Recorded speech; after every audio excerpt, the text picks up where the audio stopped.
요즘 가장 핫한 뉴스가 바로 이제 검찰과 마약에 대한 이야기입니다. 지난해부터 한동훈 법무부 장관이 마약 수사 강조하면서 마약과 전쟁을 선포했는데 진짜 그렇게 전쟁까지 선포했는데 결과적으로 뭐 된 게 있는지 잘 모르겠지만 어쨌든 차근차근히 풀어가죠.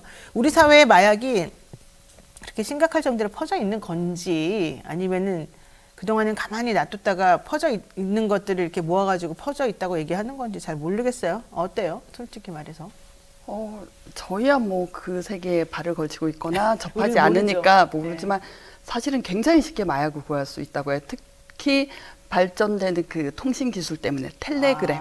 텔레그램 방에서? 예, 요즘은 텔방에서 검색을 해서 들어가서 거래를 한다고 해요. 그래서 거기서 뭐 마약을 파는 사람, 찾는 사람이 모여서 거래를 하는 거죠. 그 장점이 첫 번째, 자기가 그 방을 지워버리면 누구랑 거래를 하고서 그 방을 탈퇴해버리면 다 날아가고 비밀 대화방은 특히 전혀 알 수가 없잖아요. 그렇죠. 포렌식을 해도 잘 안 나온다고 하죠. 그래서 예전에는 뭐 오른손 왼손 거래라고 해서 대면 거래를 했다고 해요. 서로 이제 신분이 노출되는 건 꺼리니까 뭐 왼손으로는 돈을 서로 거래하고 오른손으로는 서로 마약을 이렇게 건네면서 오른손 왼손 거래. 이게 옛날 수법이고 요즘에는 텔방에서 그렇게 접선을 해서 거래를 하는데 그것도 만나지 않고 뭐 지하철 어디 무슨 무인 보관함이나 어디 뭐 길거리 어디에 숨겨두겠다 사진 찍어놓고 보내고 찾아가고 이런 식으로 거래를 하기 때문에 그렇죠.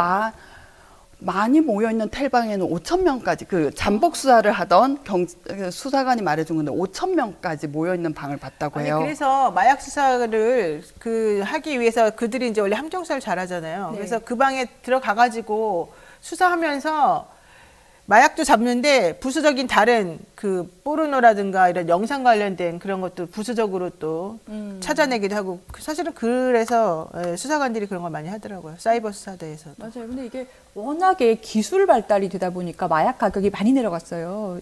뭐 10년 전에 들을 때 비해서 요새 뭐 거의 굉장히 저가로 뭐 불과 몇만 원이면은 뭐 한 짝대기씩 이렇게 막 구할 수 있다고 하고 전문 용어네. 짝대기라고 하지 않습니까? 네. 근데 이게 너무 뭐 중국 쪽이라든지 이런 쪽에서 기술이 발달하다 보니까 굉장히 고용량의 효과가 좋다라고 할 수 있는 마약을 저가에 구입을 할 수 있다 보니까 젊은 분들이나 이런 광범위하게 많이 퍼져 있어서 굉장히 문제입니다. 저는 근데 그것도 그렇지만 솔직히 미드에 보면은 브레이킹 배드인가요? 뭐 마약 만들고 선생님이 팔고 이게 그냥 너무너무 많잖아요. 나는 그걸 보면서 마약에 대한 수법이나 이런 걸 제가 좀 많이 배웠는데 그런 것도 너무 많이 나오는 거 아니야? 텔레비전에? 5년 사이에 마약 사범이 10배 증가했다고 해요.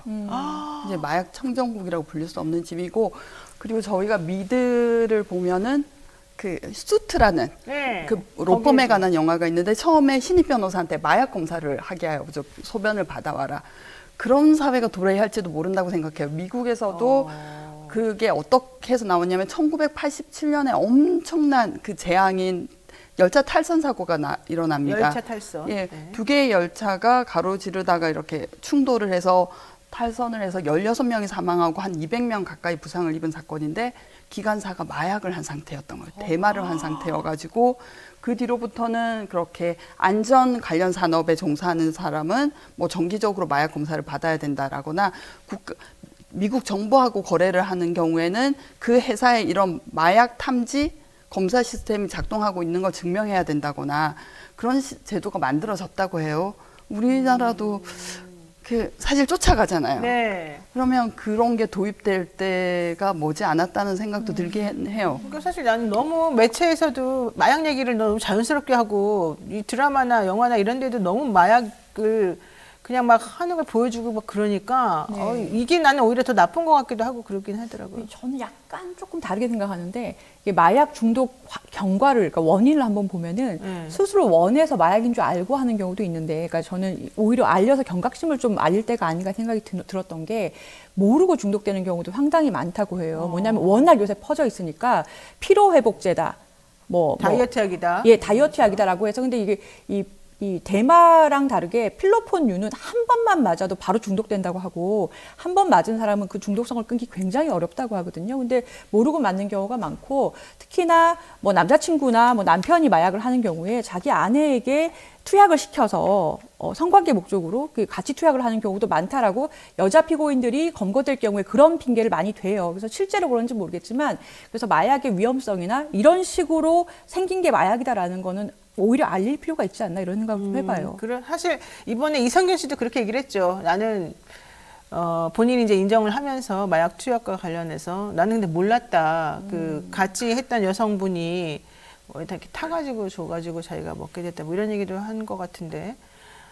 자, 이제 이 얘기부터 좀 연결해서 한번 해보겠습니다. 우선 그 윤석열 정부 들어서 마약과 관련해가지고 지난 이태원 참사 발생했을 때 경찰이 마약 단속 하려다가 못 막았다 이제 이런 얘기 나오니까 한동훈 장관 뭐 이런 쪽에서는 아니다 뭐 이런 얘기는 하긴 했습니다만 저는 좀 계속 그게 맞는 말인 것 같거든요. 근데 저희가 해명이 안 되는 사항이잖아요. 그러니까 전혀 안 하던 일을 하게 되는 경우에는 힘든데 이미 기존에 해왔던 몇 년에 걸쳐서 해왔던 행사이고 매뉴얼이 있거든. 매뉴얼을 따르면 되는데 이건 매뉴얼도 있고 집행만 하면 되는데 안 한 일이다 보니까 이거 거기서 이제 뭐 클럽에서 마약을 나눠주고 이런 거를 거기서 피의자들을 줍줍하기 위한 게 아니었나 의심할 의심할 만하죠. 아이고. 그리고 또 하나는 뭐 지금 어제 뭐 장관 경질이 있을 예정이라 발표됐는데 거기 보면은 한동훈 장관은 특별히 아주 특별한 존재이기 때문에 따로 원 포인트로 뭐 연말쯤에 할 계획이다로 하는데 사실은 뭐 황태자, 뭐 2인자, 후계자로 여겨지고 있잖아요. 그러면은 이제 뭔가 영웅적인 이미지, 그 한국의 마약 범죄를 뭐 척결한 사람라는 이미지를 주기 위한 것이 아니었나라는 의심도 들고요. 그러니까 이 정부가 다른 정부보다 이 마약 수사에 더 열심히인 이유가 그런 것 때문이다. 그럴 수도 있다. 그 추측입니다. 추측. 예, 추측. 아니 근데 저는 그러니까 한동훈 장관 그 원포인트 개각의 경우에는 사실 너무 일찍 등판하면 스크래치가 나기 때문에 그러니까 총선에 나간다는 거는 뭐 거의 뭐 많이들 얘기하지 않습니까? 그래서 이제 뒤늦게 좀 이제 등판시키려는 의도가 아닌가 싶고. 근데 이게 지금 마약 단속을 성과로 가져가기에는 사실 뭐 연예인 몇 명 잡은 거 말고는 미미하고 이제 검사 그 친족들의 뭐 마약 의혹은 오히려 수사되지 않고 있다 이렇게 폭로가 된 상황인데 저는 이 정부에서 이 마약 수사 얘기를 하는 걸 보면서 이태원 참사하고까지 연결을 시키면서 사실 그거는 뭐 이제 구청이나 서울시하고 협업하면 될 일이지 마약 수사팀이 굳이 가서 질서 유지할 필요는 없거든요. 그래서 사실 말이 안 되는 의도인데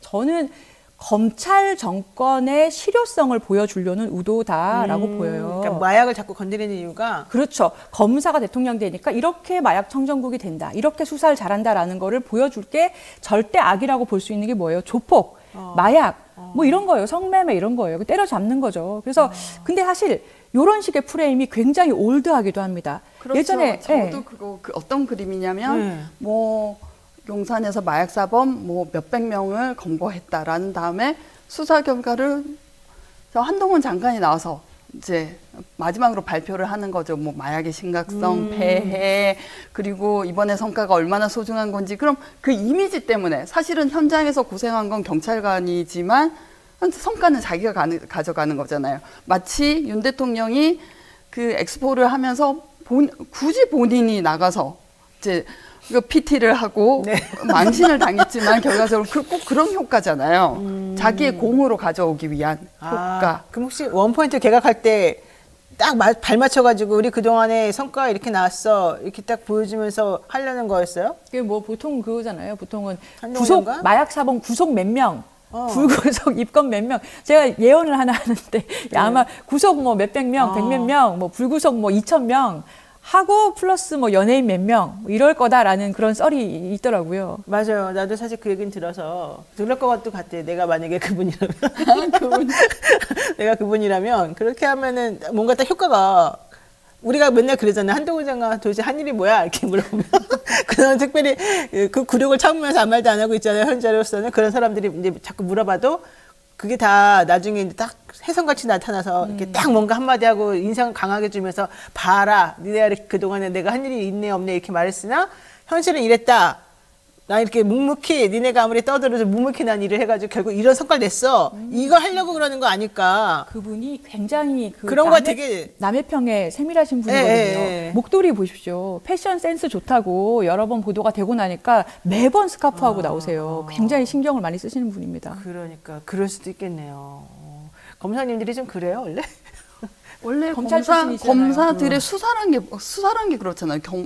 특히 검찰의 특수수사는 수사가 반, 홍보가 반. 네. 근데 그렇죠. 홍보가 중요하죠. 홍보가. 근데 그 어떤 사람들은 냉소적으로 홍보가 뭐 반이야 90%지. 그리고 그렇게 말해요, 극장식 냉소적으로? 수사라고도 얘기하죠. 전 과정을 생중계하듯이 보여주지 않습니까? 왜 그러겠습니까? 검사가 자기 그 이름을 드높이려고 그러는 거잖아요. 네네네. 사실은 수사와 공판이라는 거는 증거 뭐 이런 증거가 법정에서 인정될지 증명력이 얼마나 부여될지 법관의 자유심증이 굉장히 복잡하고 긴 과정인데 그런 거 상관 안 하잖아요. 그렇죠. 예, 원래 보여주기에 능숙한 사람이죠. 그래서 머리들이 좋으니까 또 그렇게도 하는군요. 그런데 좀 이번에 좀 체면을 구기긴 했어요. 원래 연예인 마약 사건으로 시선을 돌려가지고 뭔가 이렇게 조금 하려고 그랬는데 오히려 그거는 사람들이 너무 이제 뻔히 아니까 이제 욕도 하는 데다가 이성균 씨랑 지드래곤은 음성이 계속 나온단 말이에요. 근데 맞아요. 만약에 마약살 제대로 했다 그러면은 이렇게까지 음성 나올 거를 대대적으로 난리를 치면서 했을까? 제가 대단히 의문인 게 이상해요, 저는 예, 솔직히. 극장식 수사라고 네, 이것도 네. 극장식 수사의 폐인데요. 극장식 수사의 폐가 한 가지가 뭐냐면은 이미 그 설익은 시나리오를 무대에 올렸어요. 어떻게든 마무리는 해야 되지 않습니까? 그러면 우리가 수사 잘못했네, 단서를 잘못 포착했네라고 하는 가능성이 높을까요? 아니면 더 파고들까요? 후자가 되죠. 더 파고들어야 되겠지. 저는 이성균 씨랑 지드래곤은 그 모발 검사에서 최대한 검출되는 건 1년이라고 해요. 그러니까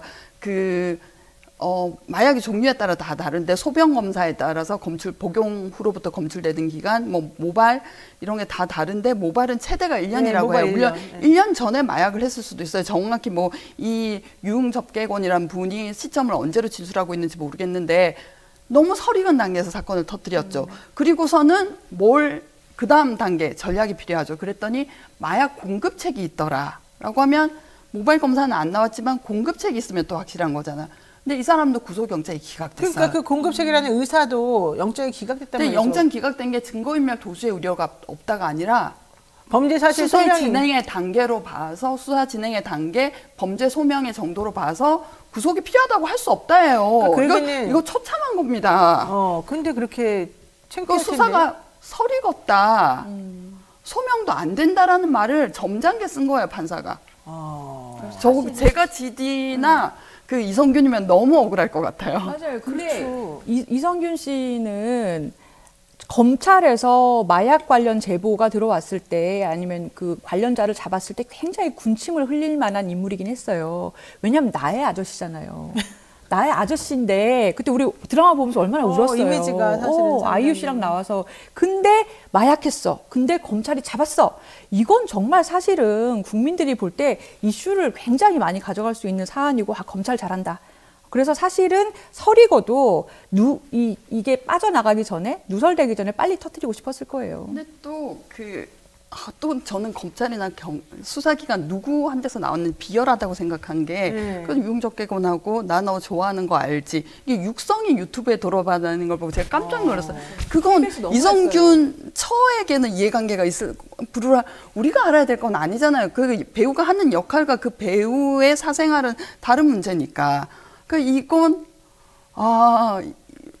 이게 뭐 이성균 씨가 마약을 했다 안 했다 이런 걸 떠나서 이건 정말 심각한 인권 침해가 아닌가 생각합니다. 배우 생활도 보통 무리를 일으켜도 얼마간 후에는 복귀를 하게 되는데 글쎄요. 정말 저는 너무 복귀가 문제가 아니라 원래 이성균 씨는 광고 이 모델 효과가 엄청나게 치명적인 악영향을 미쳤기 때문에 맞아요. 그 보이지 않는 손해와 이런 것들은 정말 말도 못할 것 같아요. 이번에 빌딩 100억짜리 팔았다고 하잖아요. 네, 이 사건 부인이. 터지기 직전에. 네, 그게 네. 아마 뭐 여러 가지 뭐 썰이 많지만 저는 광고 위약금을 미리 마련한 거 아닌가 싶어요. 그러니까 그 유아인 씨가 광고가 원래 그 무리를 일으켜서 파기가 되면은 뭐 2배, 3배 이렇게 배상을 하지 않습니까? 계약이. 유아인 씨가 거의 100억 가까이 냈다라는 소문이 있더라고요.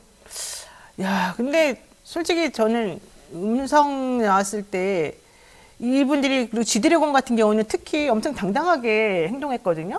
근데 우리가 보통 검사를 해봅니다. 솔직히 말해가지고 이 정도 사람이면 지드래곤이나 이승균 정도의 사람이면 내 모발에서 성분이 남아 있는지 안 남아 있는지 본인들이 국가수는 이제 나라에서 하는 거겠지만 본인들이 개인적으로 이렇게 의뢰를 해가지고 사실은 결과를 봤을 거라고 나는 생각해요. 그렇게 하겠죠. 내가 변호사라도. 지드래곤처럼 이제 돈 있는 사람이고 되게 이게 중요한 사람이라면. 그래서 나는 그 당시에 지드래곤이 자기는 안 나온다는 걸 확신했기 때문에 그러니까 염색도 안 했다고 그러고 좀 되게 당당하게 행동을 많이 했었잖아요. 그랬을 거라고 나는 보는데 그런데 그렇게 대응을 아주 완벽하게 할 수밖에 없는 구조거든요. 사실 이런 사람들은, 이런 연예인들은 목숨이 달려있는 거나 마찬가지니까. 수사기관의 선입견 때문에 검사 세계 내에서도 선고안이 좋다, 안 좋다 이렇게 얘기해요. 딱 보면 그냥 범죄자인 거예요. 그 유성균 씨의 경우에는 협박을 당하니까 3억 원을 줬잖아요. 근데 지금 생각해보면, 우리가 냉정히 생각해보면 나하고 그런 관계였던 걸 폭로하겠다. 이것만으로도 엄청난 그 협박, 불안감을 느끼기 때문에 마약이 아니라 그것만으로. 근데 이제 수사기관은 마음이 앞서는 거죠. 왜 마약을 안 했으면 3억이라는 돈을 갖다 바쳤겠어. 그리고 GD는 예전에 대막 한번 기술 전과가 있으니까. 네. 그러니까 막 수사기관 원래 앞서 나가게 돼 있습니다. 그래서 그럼 그랬을 것이다. 그럴 수도 있을까요? 그래서 가령 이건 또 시나리오예요. 이건 추측이에요. 자기가 이미 그 사람은 확신을 가지고 있었어요. 담당 수사관은 거의. 근데 위에서 뭐 좋은 거 없냐? 뭐 이 시기에 뭐 그렇잖아요. 우리 뭐 터뜨려줘야 될 타임이에요? 어떤 걸 가리기 위해서, 이슈를 가리기 위해 그러면은 뭐 이거 확실합니다라고 내놓을 수 있다고 저는 생각합니다. 저는 이성균 씨 특히 KBS에서 나너 좋아해 그 울림통 있는 목소리를 육성으로 냈을 때 검찰에서 어떤 목적의식을 가지고 한번 물면 뭐든지 결과를 내고야 마는구나라는 걸 다시 한번 느꼈어요. 그러니까 조국 사태 때도 보면요. 처음에 시작됐습니까? 그러니까 사모펀드에 투자를 했는데 그 썰이 카더라가 그 사모펀드가 뭐 재생에너지라든지 어떤 에너지 사업을 할 거고 그래서 이 주가 떡상한다. 이런 식의 어떤 그런 청와대 그런 본인의 사적인 이익을 추구하는 그 사업을 밀어줄 것이다라는 의혹에서 시작을 했는데 네. 사모펀드도 안 나오고 이것도 안 나오고 저것도 안 나오니까 마지막에는 입시 비리로 갔잖아요. 털다 보면 나오거든요. 언젠간 털다 보면 먼지가 나오고 그 먼지를 계속 털면 된다. 누가 있겠어요. 맞아요. 그러니까 저는 그렇게 생각했어요. 두 가지 효과가 있는데 피의자에게는 첫 번째는 이제 수사기관이 이렇게 피의 사실을 유포하면서 자기 이름을 이렇게 수사 진행 중이고 자기 뭐 수사팀 그리고 자기 이름이 뭐 언론에 실리는 것도 있고 두 번째는 피의자 뭐 피내사자가 이제 싸울 의욕을 다 난 모든 걸 잃었다라고 자포자기를 해버리거든요. 그러면은 이성균 씨 같으면 자기가 혐의가 없는데 이렇게 무리하게 수사를 했다라면서 뭐 국가 변상을 할 수도 있고 언론 플레이를 할 수도 있는데 이런 것까지 터지면은 내 인생이 끝났구나. 자포자기를 하고 아예 대응을 안 하게 되잖아요. 그러면은 자기가 이렇게 무리한 수사하고 이런 걸로 인권 침해를 당했다라는 주장을 막아버릴 수도 있죠. 그럴 수도 있겠군요. 근데 어쨌든 유아인 씨 같은 경우도 그렇게 마약 상습적으로 했다고 하는데도 어쨌든 불구속되고 그런 걸 보면 변호사들이 마약 전담 변호사여서 마약 전담 검사 출신이어서 지강원 그러니까 사실 그분은 유명하잖아요. 네. 유전무죄 무전유죄라는 말은 지금도 유효한 거죠. 그 김무성 씨의 전 국회의원 김무성 씨의 사위 이상균 씨도 굉장히 선처를 받았던 게 숨은 변호인이 누구냐면 최교일. 전 서울중앙지검장이었기 때문이죠. 왜냐면은 그 최규일 씨가 검찰을 그만둔 게 옷을 벗은 게 2013년, 그 사건이 발생한 게 2015년, 아직 따끈따끈한 정간이고. 그러니까 보세요. 예를 들면 이성균 씨 같은 경우는 먹잇감이 될 수밖에 없었다. 왜냐하면 황하나 씨라고 뭐 알려져 있는 어쨌든 뭐 과거에 그런 경력이 있는 사람하고 같이 했다는 이제 얘기가 그때 나왔었기 때문이다. 뭐 이제 이런 게다가 돈도 3억에다 줬대더라. 이러니까 아 그랬을 것 같네. 이제 이렇게 생각해가지고 사실은 이제 콕 찍은 것이고 뭐 GD 같은 경우에도 사실은 과거에 나하고 행동하는거나 좀 그랬을 가능성이 있다고 여겨지는 부분들이 있으니까 이제 검사나 수사관들은 이게 확실하지 않아도 거의 확신을 가지고 이제 찍었을 본인은 확신을 가지고 있어요. 우리가 보기에는 저 정도로 하지만 본인은 확신을 가져요. 그 수사하시는 분은 그렇게 했고 유아인 씨 같은 경우도 사실은 나왔잖아요. 이제 그러니까 아, 이 사람도 그냥 일단 찍으면 되는구나 이렇게 했었을 가능성이 좀 있겠군요. 그런데 유아인 씨는 이제 결국에는 또 구속은 또 면하게 이 조치를 취하고 그래서 이상균 국회의원 김무성의 현사위 죄송합니다. 사위 이 사건이 굉장히 재밌는 사건인데 이성균 씨는 음성이 나오는데 이렇게 네. 방방곡곡 떠들고 저희가 모두 알고 있잖아요. 어떻게 진행됐는지. 그렇죠. 이상균 씨의 경우에는 어떻게 밝혀지냐면 최교일이 변호사 사건 수임 신고를 누락해서 대한변호사협회가 징계를 한다고 하면서 누구야 이게 1억 이상 7건을 신고를 누락했는데 그중에 3건은 보수가 1억이 넘는 대형 사건이고 그중에 하나는 이상균이네. 이상균 마약 사건이네. 이상균이 누구야?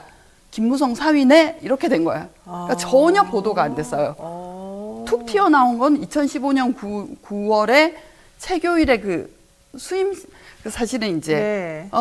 신분이 밝혀지면 이런 뭐 유착관계 때문에 봐줬다거나 아니면 그 세무신고 목적에서도 누락하기도 하죠. 거기서 터진 거였어요. 그러니까 이성균 씨는 억울하죠. 저는 억울하다고 MB 아들도 생각해. 그런 거 아닌가? MB? 그러니까 어떻게 그 사건에 맞아요. 대해서 간략히 말씀드리면 씨? 2014년 5월에 마약 공급책이었던 송모 씨가 서울 시내 모텔에서 난동을 부리다가 붙잡힙니다. 그래서 데리고 갔더니 뭐 재물 손괴 이런 걸 했더니 마약에 취해 있었고 그러면은 이제 그때쯤 되면 마약 공급책은 모든 걸 내려놔요. 왜냐하면 공적이라고 하죠. 관련 공범들을 부는 거. 그러면 공적을 탄다고 하죠. 그렇죠. 공적을 쌓는다고도 하고. 그럼 자기는 선처를 받을 수 있고 또 인생을 해고해 보면 나 새로 태어날래. 다시 돌아갈래. 이런 마음도 드는 거야. 다 내려놓고 나 상선 뭐 하고 같이 놀던 사람 다 불고 나는 마약도 끊고 새로 태어날래 하면서 관련되는 사람들을 다 제보를 한 거죠. 그래서 거기서 유일하게 수사가 진행이 안 된 사람이 이명박 전 대통령의 아들 이시영이라는 거죠. 그리고 또 있잖아요. 요즘에 최근에 나온 그 이정섭 검사의 처남 또 제대로 뭐가 안 됐기 때문에 무마가 됐기 때문에 지금 이렇게 지금 된 거 아니에요? 그 사건은 대단히 이해가 안 되는 게 마약에 취한 상태로 집에 있었고 그분이 처내시는 분이 불안감을 느껴서 이렇게 마약에 취하면 가족들을 폭행하고 그래서 친정 부모를 불렀고 그래서 또 제어가 안 되니까 경찰을 불렀는데 현행범이잖아요. 마약에 취해 있으면. 그렇죠. 현행범 체포를 안 해요. 이게 굉장히 이례적인 일인데요.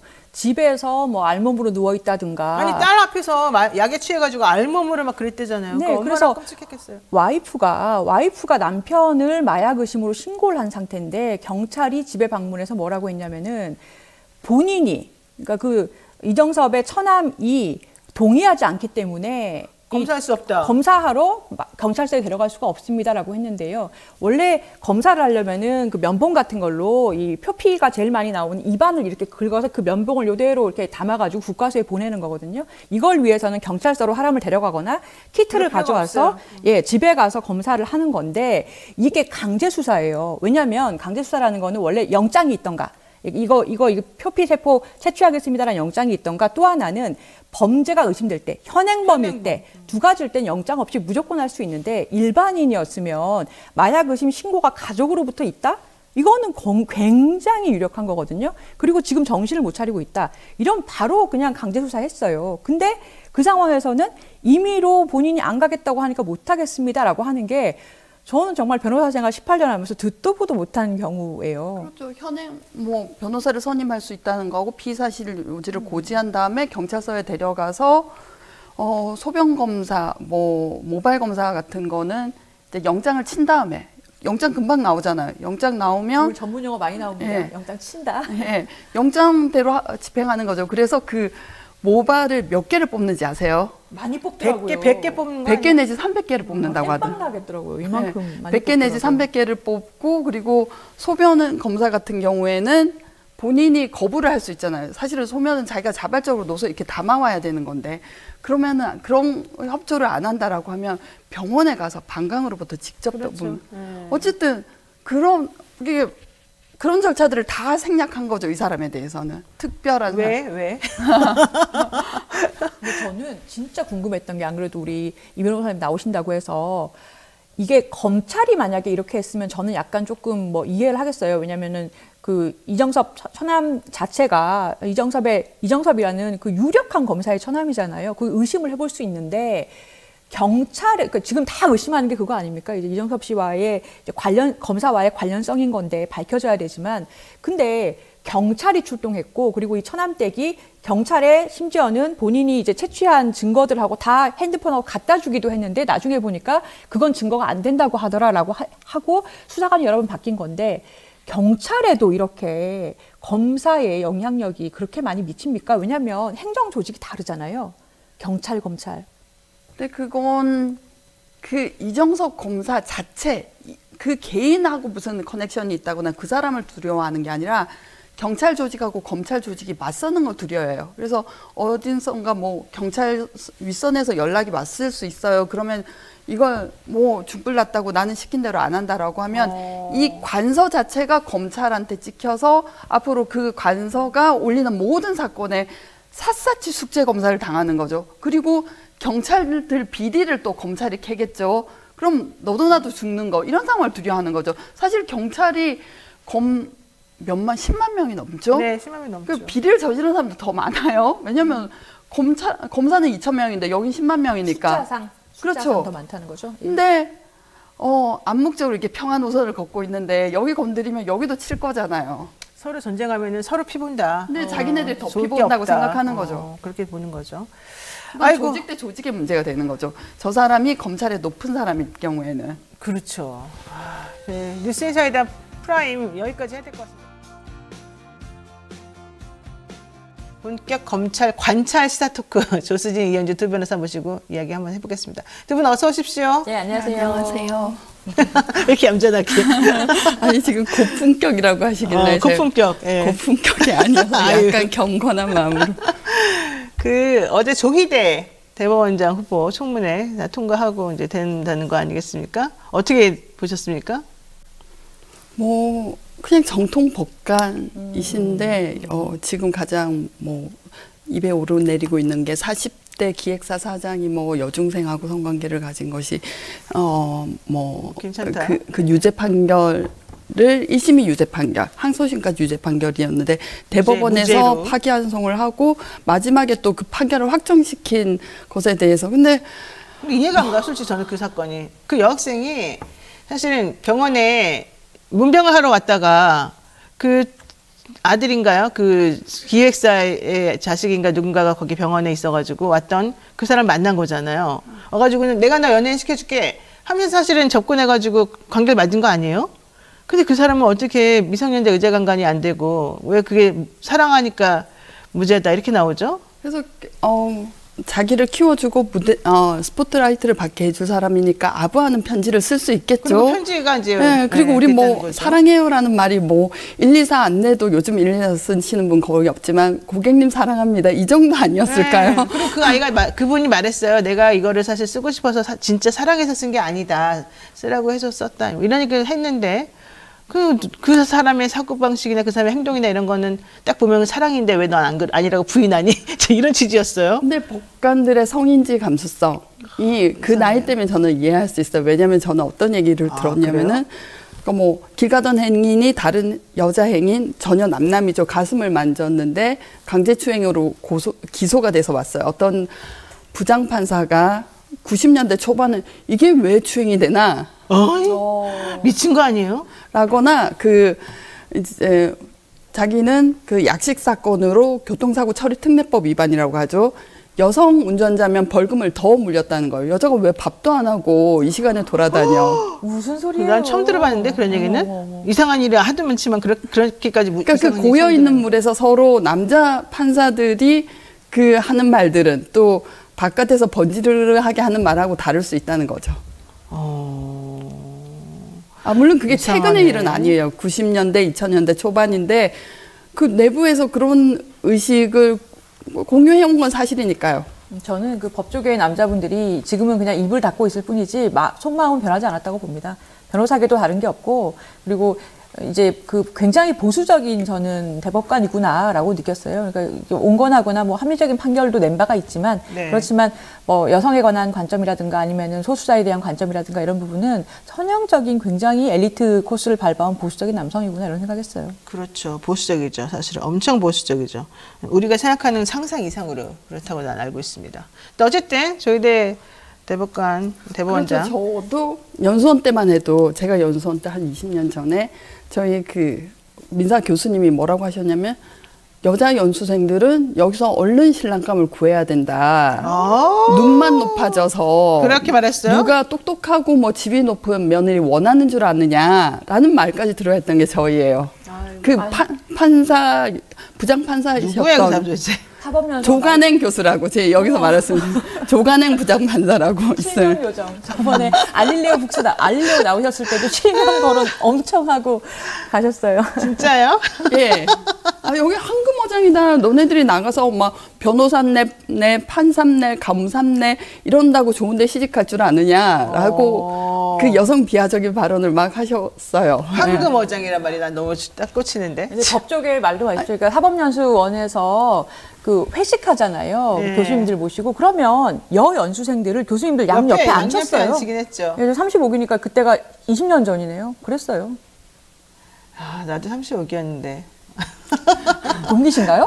제가 45에 사법시험 합격해가지고 35기인데 네. 그때 둘째 낳느라고 연수원은 휴학했죠. 그러세요? 가을에. 예. 네. 시험 기수로 해야죠. 시험 기수 45회. 예, 그러니까 같은 그러면, 그거지. 동기로. 근데 저는 그래서 45회, 35기, 36기를 다 알아요. 그래서 좀 발이 넓었어요 그 당시에. 여러 해 다니셨군요. 몰랐네요. 네, 좋았었어요. 아니, 되게 대단하세요. 어떻게 자녀 출산하시면서 공부도 하시고. 애 낳고서 이제 붙었고, 애 공부했고, 애 또 두째 낳고 했죠. 어쨌든 복잡스러웠습니다. 네. 그 몇 기죠? 저는 30기. 예, 제 선배님이시네요. 그러네요. 이게 선배님으로부터 우리가 사랑스러운 후배들아. 기술을 자꾸 피하고. 많이 들어오시다. 자, 요 얘기도 한번 해볼게요. 조희대 대법원장도 그렇지만은 사실 저는 어제 있었던 그 이 검찰 이슈 혹은 재판 이슈 중에 놀라웠던 게 진해원 검사 재판이었어요. 진해원 검사가 사실은 왜 재판을 받고 있는지 아십니까? 그때 그 김건희 씨 관련해가지고 무슨 철자 그거 아니에요? 네, 맞아요. 김건희 여사를 조롱하는 글을 SNS에 올렸다는 혐의로 재판에 넘겨졌던 건데요. 이분이 지금 현재 부산지검 부부장 검사예요. 근데 어제 서울 서부지방법원에서 재판을 했습니다. 그러니까 명예훼손으로 이제 재판이 된 건데 진 검사가 그러는 거야. 내가 도대체 무엇을 어떻게 명예훼손했는지 구체적으로 말해달라. 그러니까 특정을 해달라. 이제 이렇게 얘기를 한 겁니다. 공소장에 특정이 돼야 되잖아요. 범죄 사실이. 그래야지만 내가 방어권을 행사할 수 있을 거 아니냐 이렇게 말했고 재판부도 아니 도대체가 진 검사가 올린 게시물에 허위라고 불만한 부분이 뭐가 있는지 너네가 정확히 찝어라라고 한 거예요. 이 검사에게. 근데 검사 측에서는 난 니네 말을 이해 못하겠는데 이랬다는 거예요 지금. 근데 어쨌든 그 핵심은 지난해 9월에 SNS에 진 검사가 김 여사 과거 사진을 올리면서 줄리 스펠링은 아는지 모르겠다 이렇게 말을 하고 그 밑에다가 이제 그 검사하고 이 매춘부하고 이게 좀 비슷하잖아요 스펠링이. 그거하고 한 글자만 다른 영어를 하나를 섞어가지고 좀 조롱하는 듯한 행동을 취했다는데 이게 핵심인데 이게 좀 애매해요 솔직히 말하면. 진 검사님 얘기는 그거군요. 내가 명예훼손을 했다 손 쳐도 이게 사실적신지 그러니까 스펠링, 네, 스펠링 모르는 게 사실적신지 허위사실적신지 밝혀라. 너네가 밝혀라 이거네요. 그리고 나는 그것도 있고 또 하나는 누구를 특정했는지 니네가 아냐? 내가 쓴 것만 가지고 이런 것 같은데.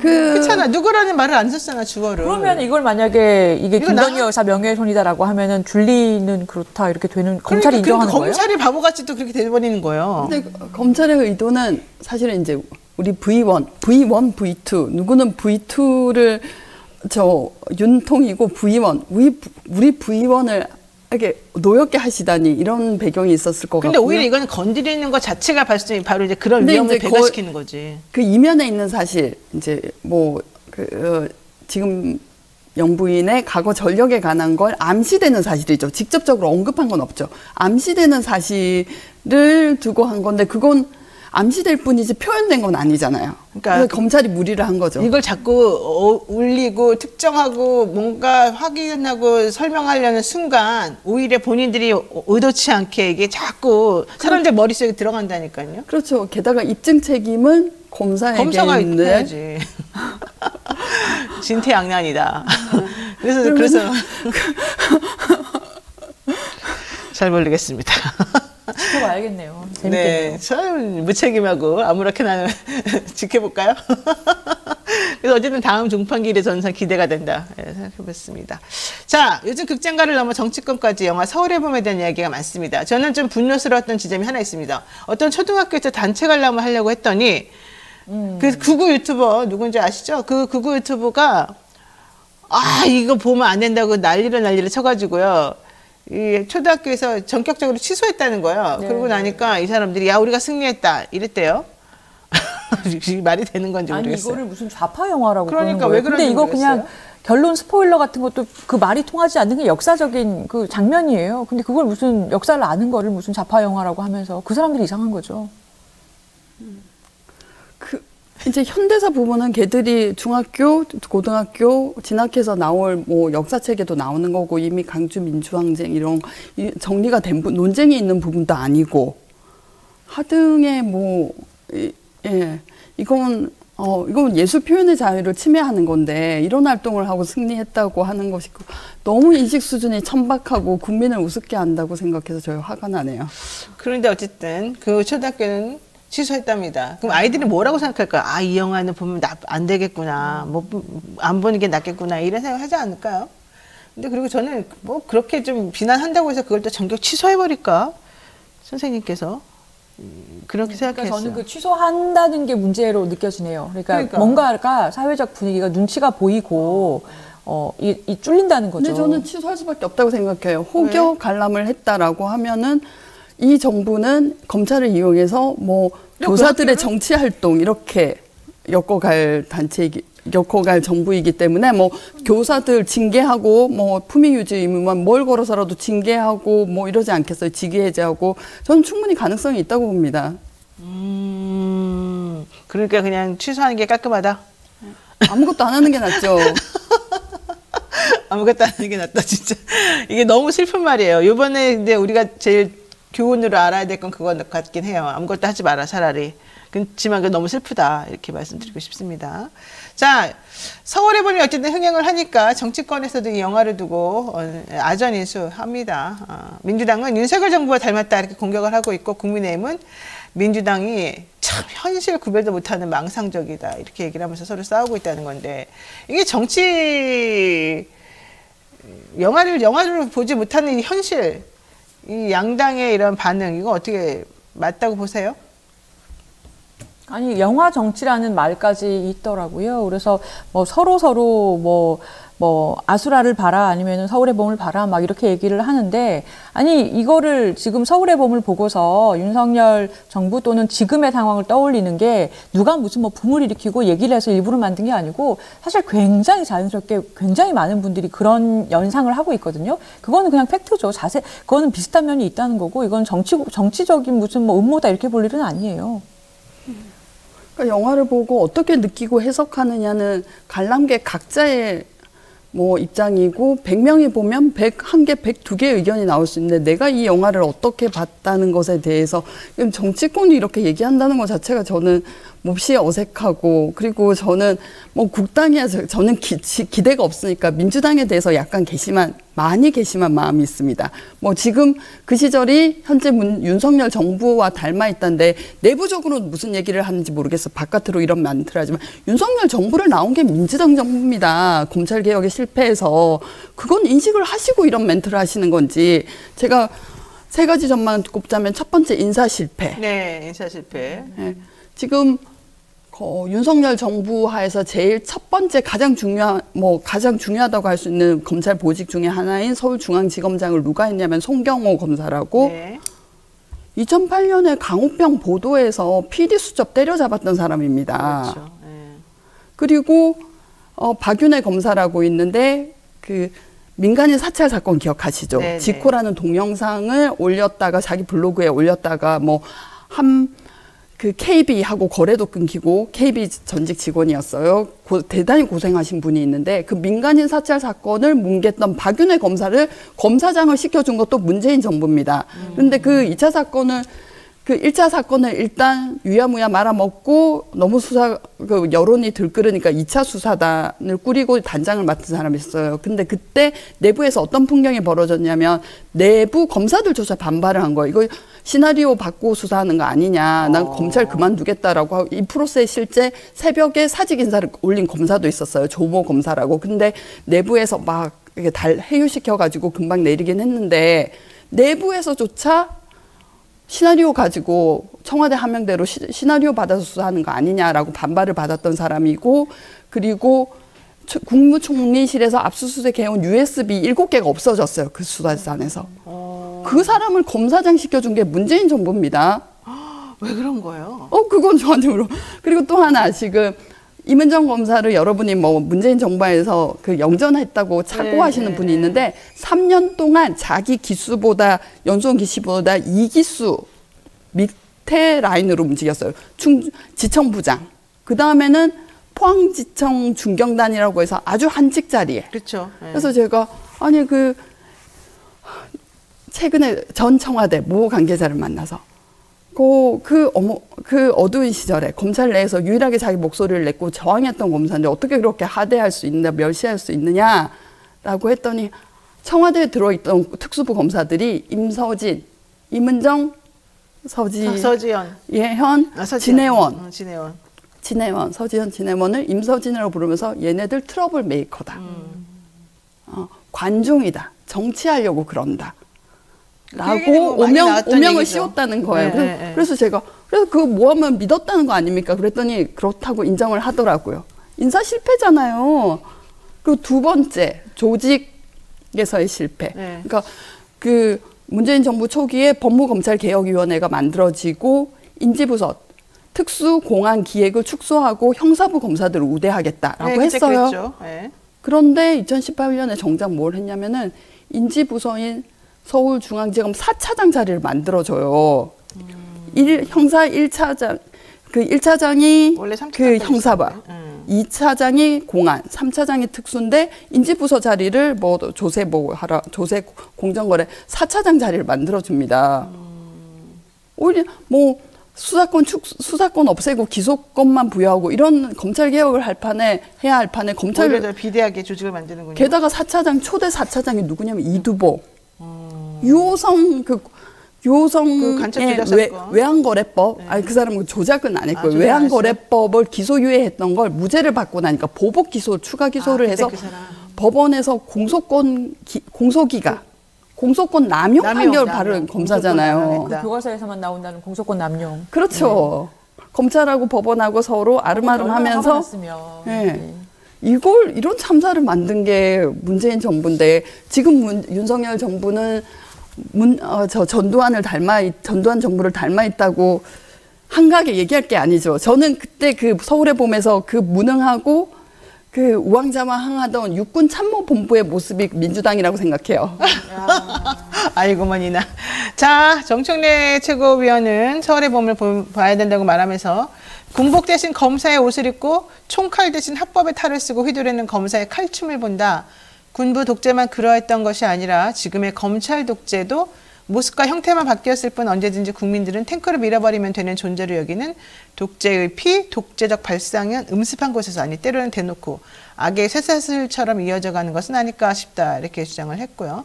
반면에 국민의힘에서는 장해찬 최고위원이 자꾸 상대를 몇십 년 지난 군사정권과 결부시켜 악마화하는 것은 나쁜 정치다 이렇게 얘기했고 국민의힘에서는 아수라를 자꾸 언급하면서 이재명 대표를 빗대어서 얘기를 하고 있다. 이제 서로 이렇게 양쪽에서 좀 공방을 벌이고 있군요. 자, 일단 이번 정부 뭐 좀 전에 얘기했습니다만 특수통 지금 사실은 이제 보여지는 모습들이 너무 옛날에 군대에 있었던 문제의 그 조직 하나회 조직 그거하고 똑같다 이런 사실 얘기들이 되게 많거든요. 그리고 이번 정부 검찰 출신 중에 활약하는 사람들은 대부분이 다 특수통 출신이다. 윤석열 대통령하고 옛날에 직접 간접적으로 영향권 내에 있었던 사람이다. 뭐 이런 얘기 많아요. 맞아요?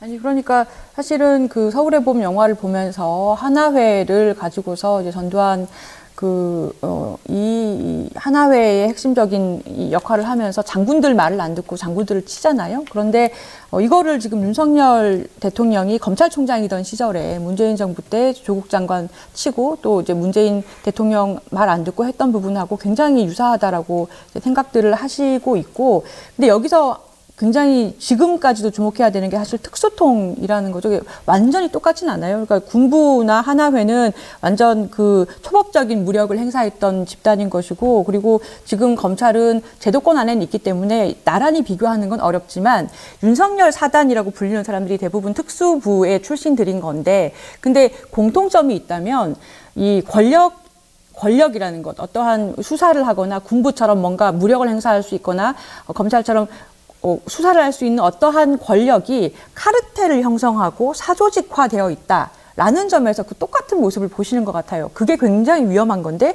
사조직화되어 있는 것이 어떠한 공익을 위해서 큰 목적을 위해서가 아니라 윤석열이라는 사람을 위해서, 그래서 사조직화되어 있다라는 것으로 보여진다. 이거를 굉장히 좀 비슷하다라고 보시는 것 같아요. 근데 하나회에서 지켜야 되는 규율 같은 게 보면 뭐 영화나 이런 데서 있더라고요. 그러니까 하나회가 옛날에 이랬대요. 4개 항을 선서를 해야 들어간대요. 하나회에 들어와라는 제안 자체가 굉장히 이제 내가 이너서클에 들어가는구나 라는 거를 이제 알 수 있게 해주는 건데, 4개의 항 선서를 하는 항목이 선후배와 동료에 의해 합의된 명령에 복종한다. 이게 첫 번째라 그래요. 무슨 조직의 명령이 아니라 선후배와 동료들에 의해서 합의된 명령에 복종하고, 두 번째로 의리와 맹세를 저버리면 인간적 자격을 박탈당하는 것을 각오한다. 인간적 자격을 박탈당해요? 그러니까 군의 명령을 따르고 뭐 이게 아니에요. 그냥 이 선배들의 명령에 따른다라는 게 하나회 지령인 거예요. 근데 이걸 보면서 지금의 그 검찰들 중에서도 특수통으로 분류되는 사람들, 아니면 윤석열 사단에 들어가서 그분들이 뭔가 말을 잘 듣고 지금 어디가 있어요? 엄청나게 검찰이 그동안 진출 안 했던 요직에 가 있잖아요. 비슷하다라고 느끼시는 거죠. 지금 특수통 출신이 할 때 원래 검찰은 형사부, 특수부, 그다음 이제 공안 뭐 이렇게 좀 나눠져 있지 않았습니까? 근데 보통 이제 특수부 검사들이 좀 재벌들도 뭐 하고 이렇게 이것저것 크게 하면서 좀 약간 어깨에 힘들어가서 거길 좀 좌지우지하고 그랬었긴 했는데, 그래서 상대적으로 형사부나 이런 일반적인 범죄를 취급하는 그런 처리하는 그런 검사들은 좀 기죽어 있었고 막 그랬었잖아요. 그러면서 공안하고 특수부하고 서로 싸우고 자기네가 서로 잘났다 그러고. 근데 이번에는 아예 그냥 이쪽이 이겨버렸어요, 특수부가. 근데 솔직히 말하면 뭐 형사부는 좀 등한시된다 정도가 아니라 특수부는 형사부 검사들을 사람 취급 안 한다. 그 정도까지였어요? 왜? 그건 왜냐면 좋은 보직들은 자기네들이 다 차지하고 저 지게꾼이라고 멸시적으로 불러요. 그러니까 형사부도? 경찰에서 송치되어 오는 사건들만, 그 자잘한 사건들만. 그러니까 그 검사들은 어떤 의식을 갖고 있냐면은 불러서 조사하는 사람, 내가 기소하는 사람보다 내가 높아. 근데 재벌 회장 불러서 기소하고 그렇지. 공소유지하고 자기가 재벌 회장보다 힘 센 거예요. 네. 그래서 윤석열 대통령이 재벌 회장들을 마구 불러대잖아요. 그리고 윤석열 대통령 같은 경우는 검사 시절에 전직 대통령 둘, 대법원장, 네. 뭐 재벌까지 해서 트리플로 했으니 어떻게 그 자기의 권력감이 최대화되지 않을 수 있겠어요. 그래서 사실 어떤 후배가 어떤 굉장히 이제 권력욕, 네. 그게 불타는 후배가 있었는데 그 후배를 저희가 뭐라고 불렸냐면은 감별기. 에? 잘 나가는 검사가 그 선배가 그 앞을 지나가면 인사를 해요. 저 사람한테는 저 선배는 좀 못 보여도 된다라고 하면 인사를 안 해요. 진짜로? 인사 받으셨어요? 네가 잘 나가는 네가 잘 나가는 검사인지 잘 못 나가는 검사인지 알려면 제 앞을 지나가면 된다. 어머나 웬일이에요 세상에. 그게 너무 싫어요. 뭐 단지 그 특수부라는 딱지 자체뿐만 아니라 그 내부에서 받는 대접이 그 자기에 대한 그 자긍심이 그 자리에 의해서 부여되니까 거기에 들어가기 위한 경쟁, 뭐 양자 간의 질투 시기는 말도 못하는 거죠. 지금 현재 그 국민의힘의 김웅 의원이 그 형사부 출신 아니에요? 대표적인? 형사 공안 쪽이었죠 마지막에는. 마지막엔 공안 그래도 가긴 갔어요. 네. 그러면 그 감별기는 어떻게 됐어요 지금? 그 감별 지금 어디 가 계세요? 왜 감별기는 검찰을 떠났습니다. 아 떠났어요? 지금 변호사하고 있어요? 잘 나가요? 뭐 서초동에 있나요? 말을 못하는데. 아니 근데 저 궁금했던 게 특수부, 특수통 되게 많이 들어봤는데 이제 사실 시청자분들 잘 모르실 수도 있을 것 같아요. 이게 무슨 딱 부서 하나를 얘기하는 게 아니잖아요. 아니요 기존에는 특수부라고 있었죠. 지금은 특수부가 반부패 있었었고. 수사부로 바뀌었고. 2019년에 바뀌었는데 이게 저 검찰 조직마다 있는 게 아니고 18개 지방검찰청 중에서 7개 지검에 설치가 돼 있고 인지하는 부서를 말했던 거죠. 근데 그죠? 나중에 이제 그러니까 문재인 정부 때 제일 처음에 법무검찰개혁위원회가 형사부 검사들을 우대하겠다. 그랬다가 뭐 공안기획, 뭐 특수부 예전에 잘 나가던 이 부서들은 축소하겠다라고 했는데 정작 뭐 아무것도 안 하고 있다가 조국 장관이 이제 그렇게 막 두드려 맞기 시작하니까 조금의 정신을 차리고 특수부를 폐지하겠다고 했어요. 근데 우리 검찰은 위장을 카모플라즈를 굉장히 잘하거든요. 네. 특수부 없애면 뭐합니까? 특수수사하던 검사들을 형사 1부, 2부에 모아놓고 경찰에서 오는 사건 배당을 안 하면 되는 거예요. 그럼 걔네들이 형사 1부, 2부라는 명패는 달고 있지만 실상은 특수부인 거고. 그래서 정말 어떤 검사가 어떤 검사인지도 모르고 검사들이 얼마나 교활한지고 간사한지도 모르고 참 무능했던 게 민주당이라고 저는 생각합니다. 전제는 일단 교활하고 이런 사람들을 왜 너네는 그것도 뭣도 모르고 중용해가지고 이 모양 이 꼴을 만들었냐. 잠깐만 검찰 특수부라는 그건 명패만 내리나고 특수부가 없어지는 게 아니잖아요. 그렇죠. 바로 그거죠. 근데 어쨌든 윤 대통령은 자기가 특수부에 있었기 때문에 자기 사람들 진짜 잘 챙기는 걸로 유명하잖아요. 이 검찰이라고 불리는 사람들 전부 다 지금 대통령이 다 끌어안은 사람들인데 그중에 특히 김홍일 이 방통위원장 내정자 어떻습니까? 그 작은 하나회를 만들려고 했던 분이죠. 아, 진짜로? 이분이 그 하나의 검찰의 하나의 사조직을 결국 왜 만드느냐? 네. 자기 권력의 사유화 영속화를 위해서 하는 거잖아요. 그러니까 후배들을 자기가 영전시켜주고 은혜를 베풀어야 자기가 추수를 할 수 있잖아요. 그래서 그런 것으로 자기의 권력을 영속화할 수 있고 또 사유화할 수 있기 때문에 그러니까 잘 모셔야 하는 선배인 거죠. 그래서 부산저축은행 사건 때 대검의 중수부장이었죠. 윤석열 대통령 그때 이과장이었고 네. 중수부 이과장이었고. 네. 근데 이제 충남대라고 하면 좀 검찰 내에서는 많이 나오. 연고대도 안 쳐주거든요. 서울대, 오로지 서울대. 근데 이제 그래서 검찰에서 잘 나가려면 그런 법무 기족이거나 네. 아니면은 그런 이너서클에 들어가거나 아니면은 이렇게 뭐 지방대 출신이라도 죽도록 독하게 수사를 해서 이분이 충남대로 이제 좀 제궤도에 올랐는데 나도 후배들을 걷어야겠다. 라고 해서 모임을 가졌다고 합니다. 그래서 근데 보니까 다 쓸만한 떡잎이 하나도 없는 거예요. 아, 그래요? 그래서 실망하고 야 이제부터 모이지 말자. 라는 에피소드가 전해지는 분이에요. 그렇군요. 노는 건 항상 똑같죠. 그들이 작동하는 인간관계를 만드는 방식은 어디나 똑같습니다. 그럼 지금 현재가 이분들의 절정의 시기일까요? 표정들이 왜? 아니 왜냐면 윤석열 정부가 워낙 많이 남아가지고 얼마나 더 이제 예상 외에 인사를 할지 모를 것 같아요. 지금만 해도 굉장히 이례적으로 검찰 출신이 임명된 게 뭐 청와대, 뭐 용산에야 말할 것도 없고요. 그러니까 뭐 여러 인사비서관, 총무비서관, 뭐 정책실장 말할 것도 없고, 뭐 국가보훈처장, 법제처장, 그리고 국정원 기조실장에도 검사, 그리고 국무총리 비서실장도 박성근 검사, 뭐 법무부 차관도 검사, 법률비서관도 검사, 다 검사잖아요. 근데 이제 요 윤석열 정부에서 지금 다 이렇게 요직에 하는 거의 특징 중에 하나가 예전 정부들은 그래도 본인 성향의 어떤 검사나 이렇게 법조인을 어디 꽂을 때 그래도 예전 경력 중에 한두 줄은 있었어요. 비슷한 게. 근데 아무 경력하고 상관이 없는 검사를 마구 그냥 이렇게 꽂잖아요. 그게 특이한 것 같아요. 상상 초월인 거죠. 그래서 앞으로 얼마나 더 이분들의 이 특수부 출신이던 윤석열 사단에 봄이 올지 얼마나 더 포진할지 알 수가 없을 것 같아요. 자, 지금 시간이 다 돼가지고 오늘은 여기까지만 얘기를 들어봐야 될 것 같은데 지금 이게 끝날 것 같습니까? 안 끝날 것 같습니까? 저는 그것만 물어보고 싶습니다. 이 특수통들의 이 권력의 절정에 지금 서 있는 이 모습이 결과적으로는 끝이 나긴 날까요? 아니면은 안 날까요? 뭐 다음에 총선이 관건 아니에요? 총선이 관건이다. 총선을 봐야 된다. 근데 지금 현재 분위기를 봐서는 근데 정말 우리가 상상하는 이상의 것을 하기 때문에 저는 위기에 몰리면 상상 이상의 것도 한다고 봅니다. 민주당이 저게 한가지게 민주당이 영화 얘기하고 있으시면 안 돼요. 이렇게 나이브하게 뭐 할 수 있는 상황은 아닐 수 있다. 총선 반드시 이겨야 됩니다. 정말 사실 되게 저는 생각하면 한 번씩 막 이렇게 정말 총선 이겨야 되는데 이럴 때 있어요. 알겠습니다. 네, 자 오늘 저희가 준비한 내용 여기까지입니다. 뉴스인사 프라임 매주 화요일 코너 서초의 범 조수진, 이현주 변호사 두 분 말씀 오늘 고맙습니다. 고맙습니다. 감사합니다.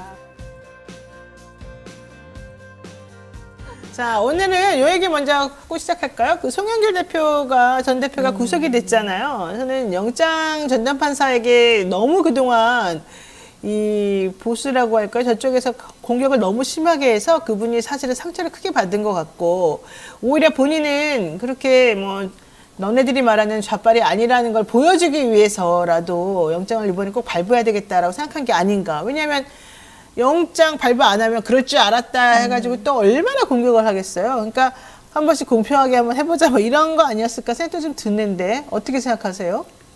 그렇죠. 판사의 저울이 항상 0점에 맞춰져 있어야 되잖아요. 근데 이거 불가능하죠. 원천적으로 그렇죠. 사실 불가능해요. 우리가 살아오면서 형성한 사회관, 가치관, 의식이 있는데 근데 원래 바이어스가 있는 인간이 지금 뭐 이재명 대표 영장 청구를 기각한 데 대해서 사회적 비난을 받았단 말이에요. 특히 네. 여당에서 빗발치는 뭐 비난을 받고 사실은 이게 처음이 아니고 그 이전에 정진석 전 대표, 국당 원내대표에 대해서 노무현 대통령에 대한 명예훼손이 있었죠. 실형 선고가 났을 때 그 판사도 비난을 받았어요. 그러니까요. 예. 고등학교 때 블로그 글, 미숙할 때 블로그 글을 가져와서 이 사람 뭐 노빠였다 뭐 이런 식으로 이런 것들을 겪으면 위축되게 되죠. 근데 그걸 결정을 할 때 의식적으로 내가 이제 기계적 균형을 맞춰야겠다라는 결단을 갖고 하는 게 아니에요. 그냥 스며들어서. 그러니까 0점이 기울어지게 되는 거죠. 맞아요. 이건 저는 이재명 대표 영장 기각됐을 때의 여러 이제 그런 여론 양상이나 뭐 유튜버 상황이나 이런 걸 보면서 이번에도 만약에 이 똑같은 판사가 공교롭게도 이제 그 영장 전담 중에서 순서가 걸리신 건데 그렇죠. 또 영장을 기각하려면 목숨 걸어야겠구나. 맞아요. 이런 생각까지 들었으니까 아마 신변의 위협을 아마 많이 받으셨을 거고 오죽하면 법원에서 좀 자제해달라 이러지 말라고 얘기했을 정도인데 저는 두 가지 생각을 했어요. 그러니까 하나는 사법은 좀 우리 보수건 진보건 좀 지켜주자. 왜냐하면 이게 심판 보는 사람들이거든요. 그래서 심판을 공격을 하기 시작하면 어느 쪽이든 둘 다 손해예요. 공정한 심판을 보는데 이제 저해되기 때문에 결국에 사법은 끝까지 좀 지켜줘야 되는 선이 있다라는 게 저는 법조인으로서 제 생각이고 또 하나가 이렇게 나라의 중요한 이 영장을 판사 한 명이 몇 시간 동안, 단 몇 시간 그 기록을 검토하고 결정 내리게 하는 게 맞나? 그러니까 어제 11시 넘어서 결론이 났나요? 10시에 났나요? 그러니까 저녁까지 계속 뉴스 보면서 좀 기다려봤는데 네. 그 서울구치소에서 결국에는 이제 구속돼서 못 나왔다라는 얘기를 보고 그렇죠. 아니 이게 이 한 정당의 정당대회의 돈봉투 살포라는 지금 그런 이제 프레임으로 계속 보도가 되고 있는 사건인데 몇 시간 이제 꼴랑 몇 시간 그 기록을 검토한 영장 전담 판사 한 명이 이렇게 중요한 결정을 하고 그걸 온 나라가 다 헤드라인으로 보도하는 게 맞나? 약간 제도적으로 어떤 중요 사건의 경우는 영장 발부도 좀 보완을 해야 되는 거 아닌가? 뭐 여러 명이 검토하든 아니면은 뭐 재심을 할 수 있게 하든 뭐 제가 제도적으로 검토는 못 해봤습니다만 그런 생각이 좀 들었습니다. 네. 자, 어쨌든 근데 저는 그 방금 말씀드렸던 전진석 전 원내대표 사건에서 실형 선고, 뭐 노무현 전 대통령이 왜 서거했느냐에 따라서 뭐 권양숙 여사하고 뭐 말다툼을 심하게 하고서 뭐 했다라는 네. 말도 안 되는 얘기를 붙였는데 그 사건에 사실 실망했던 건 법원이에요. 왜냐면은 박병 뭐 여당 쪽에 특히 전주회 원내대변인이 판사 출신임에도 자기 그 후배지 않습니까? 법원의 후배를 두고 노사모다라면서 공격하는 것도 굉장히 어이가 없고 실망스러웠는데 그렇죠. 두 번째는 대법원도 징계를 검토하겠다고 했어요. 그러니까 여론에 못 이겨서. 그러니까 신용만 하고 치우자라는 생각이지만 이거 뭔지 저는 이건 판사들을 이렇게 손을 곱게 만드는 발언인데 정말 그 검찰이 위세를 떨고 있으니까 지금 법원도 상대적으로 뭐 위축되어 있구나라는 생각을 하게 됐습니다. 맞아요. 네. 판사들 사석에서 보면 위축이 안 될 수가 없어요. 맞아요. 아니, 되게 좀 약간 공부만 하셔가지고 사석에서 보면 되게 순하시지 않아요?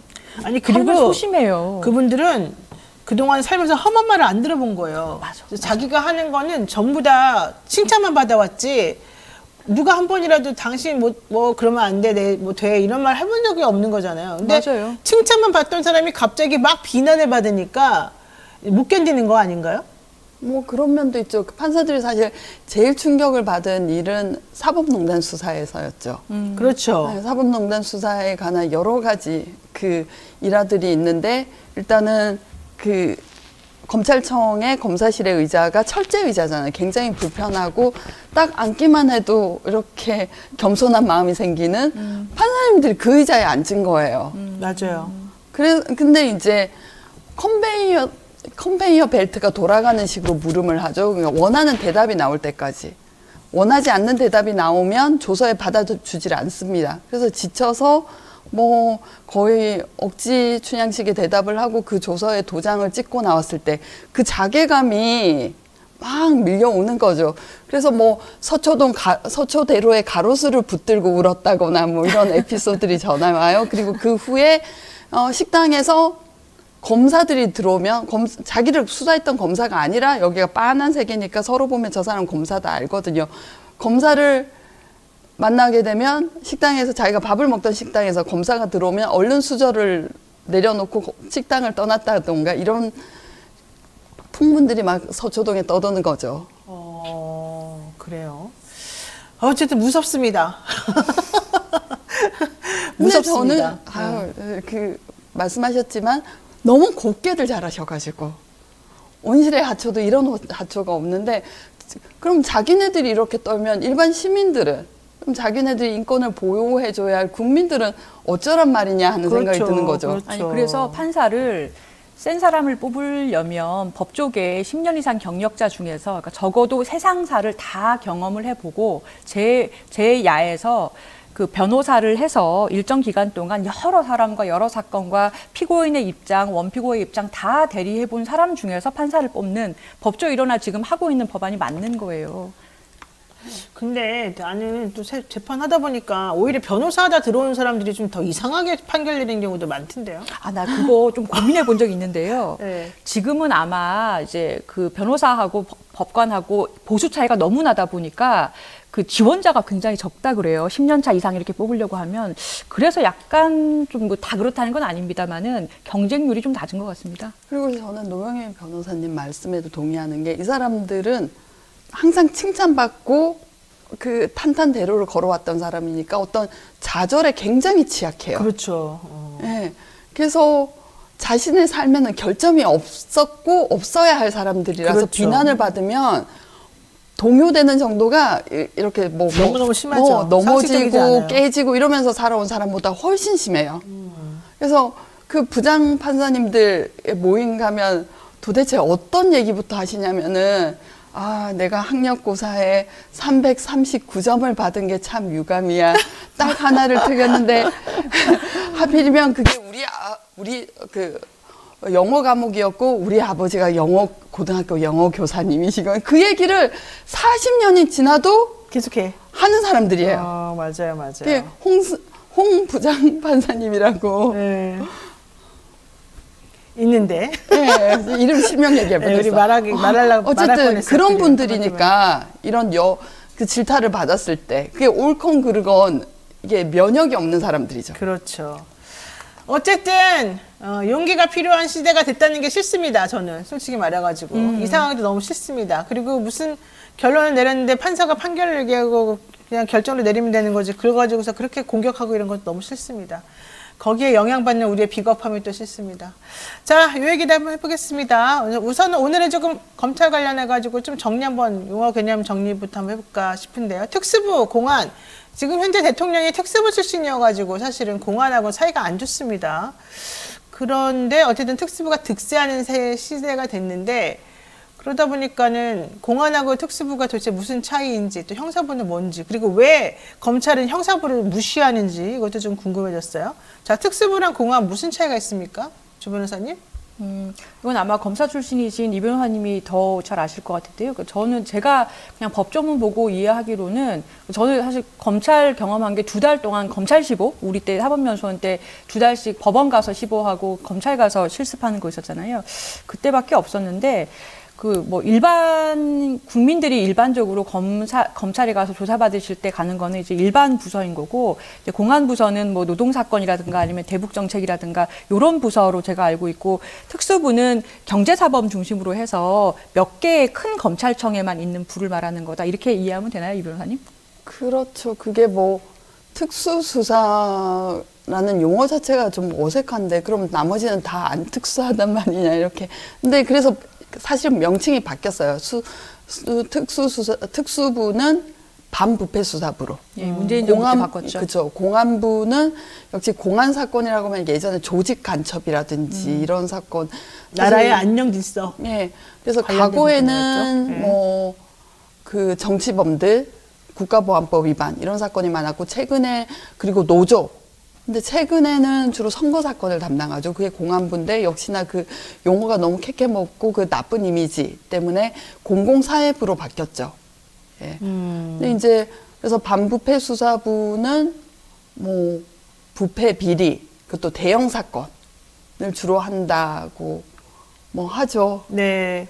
그러니까 이제 기본적으로 특수부든 공안부든 어쨌든 똑똑하고 잘난 사람들 뽑아가가지고 엘리트 중심주의적으로 우리끼리 수사 잘하는 사람들끼리 모여가지고 한다. 니네는 그냥 나머지 따까리 수사 뭐 조금 지저분하고 힘들고 귀찮고 이런 것들 니네가 해라. 요게 조금 그동안에 계속 팽배해 있었던 것 같고, 그러다 보니까 양대 수장들, 그러니까 특수부 쪽의 수장과 이 공안 쪽의 수장들이 내 새끼는 내가 고른다. 이래가지고 또 자기가 보기에 괜찮은 사람들 이렇게 다 끌어주고 밀어주고 이런 게 좀 많았었던 말이죠. 그러니까 나머지 일반적인 사건들은 허드렛 일 하는 것처럼 취급이 되면서 그분들에 대해서는 좀 니네는 니네끼리 이렇게 돌아, 우리는 우리끼리 좀 선민의식 가지고 돌게 이제 이런 게 좀 많았던 것 같아요. 근데 저희가 공안 사건 하면 주로 연상되는 단어들이 고문, 뭐 조작, 그렇죠. 이런 거잖아요.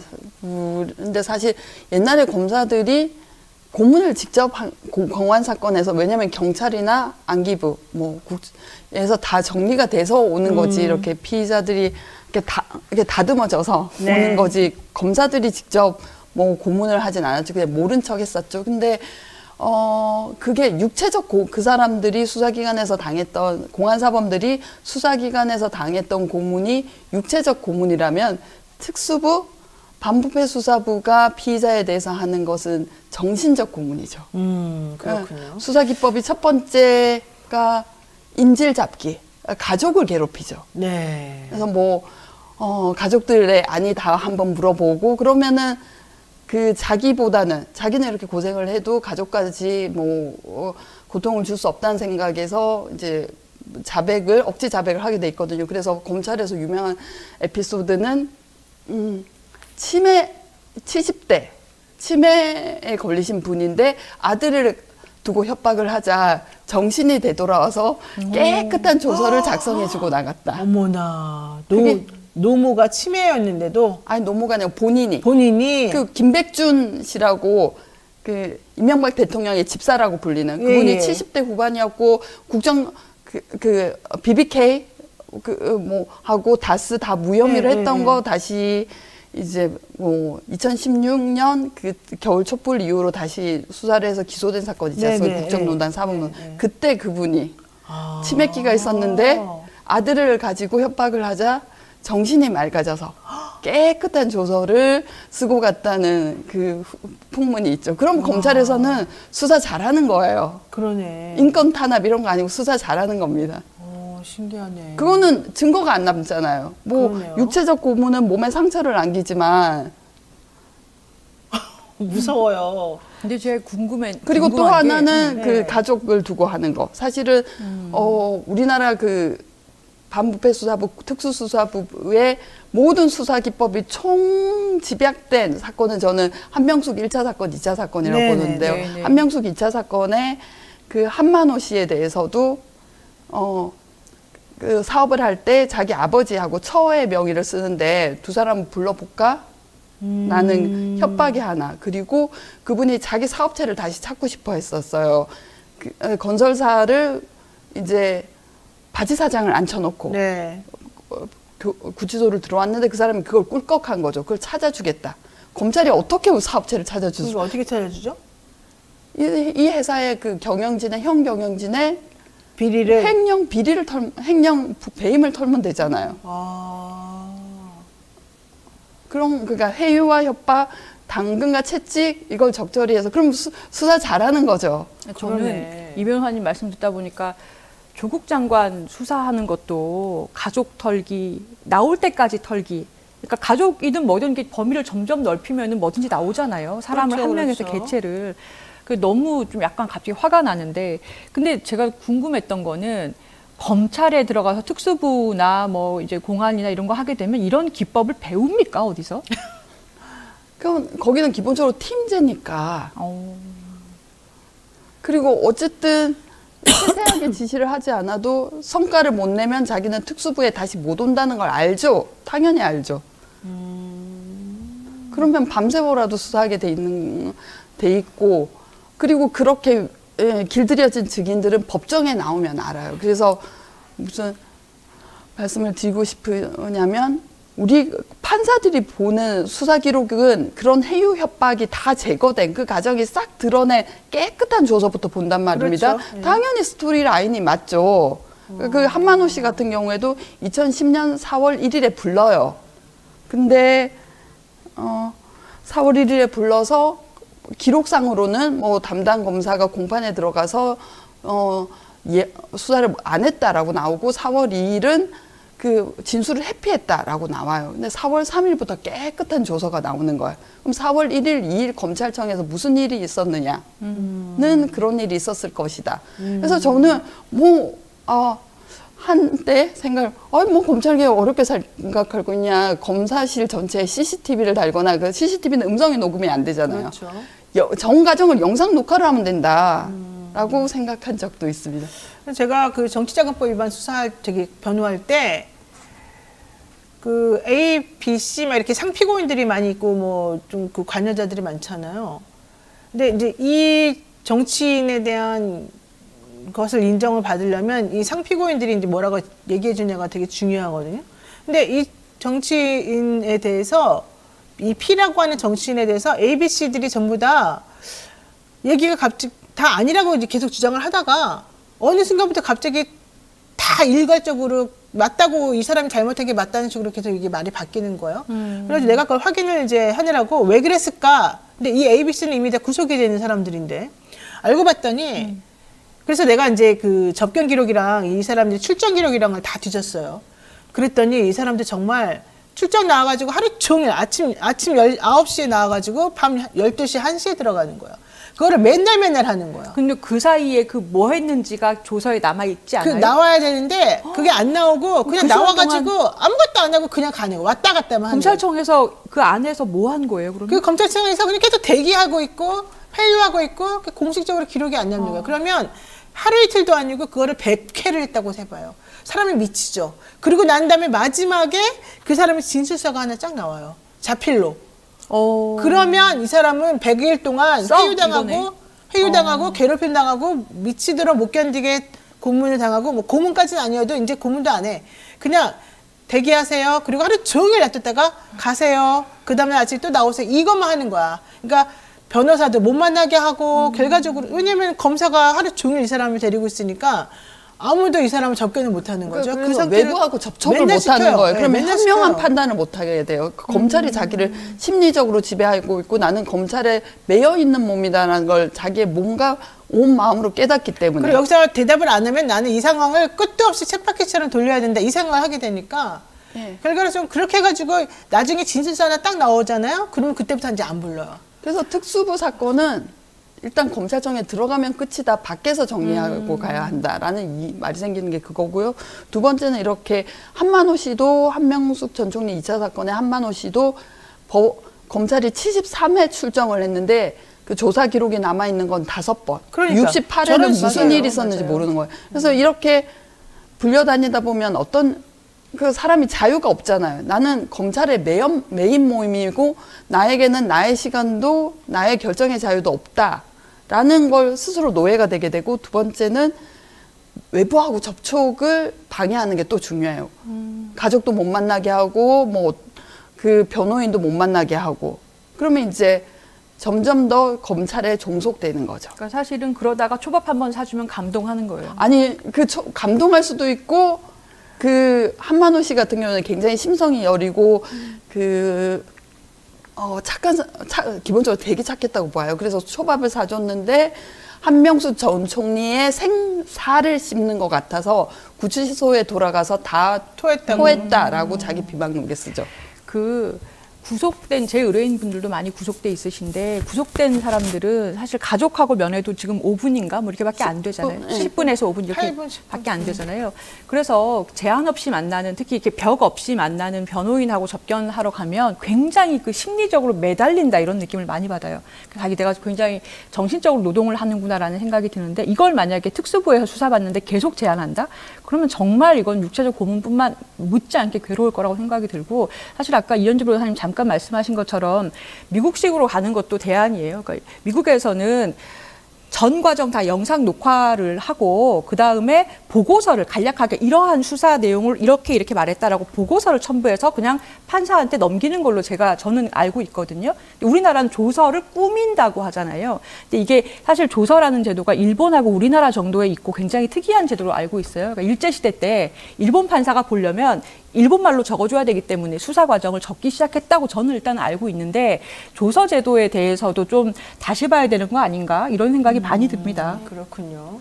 그리고 또 피고인을 괴롭히는 방법으로 쪼개기 기소가 있죠. 그 이화영 경기도 평화부지사가 대표적인 경우인데 2020년 10월에 정치자금법 위반, 쌍방울로부터 법인카드 이런 거 받아 썼다라고 기소한 다음에 재판을 받을 때 최대 2번 연장해서 최대 구속기간이 6개월이잖아요. 네. 사건을 하나를 더 들고 있죠. 그래서 6개월이 끝난 즈음에 추가 기소를 해요.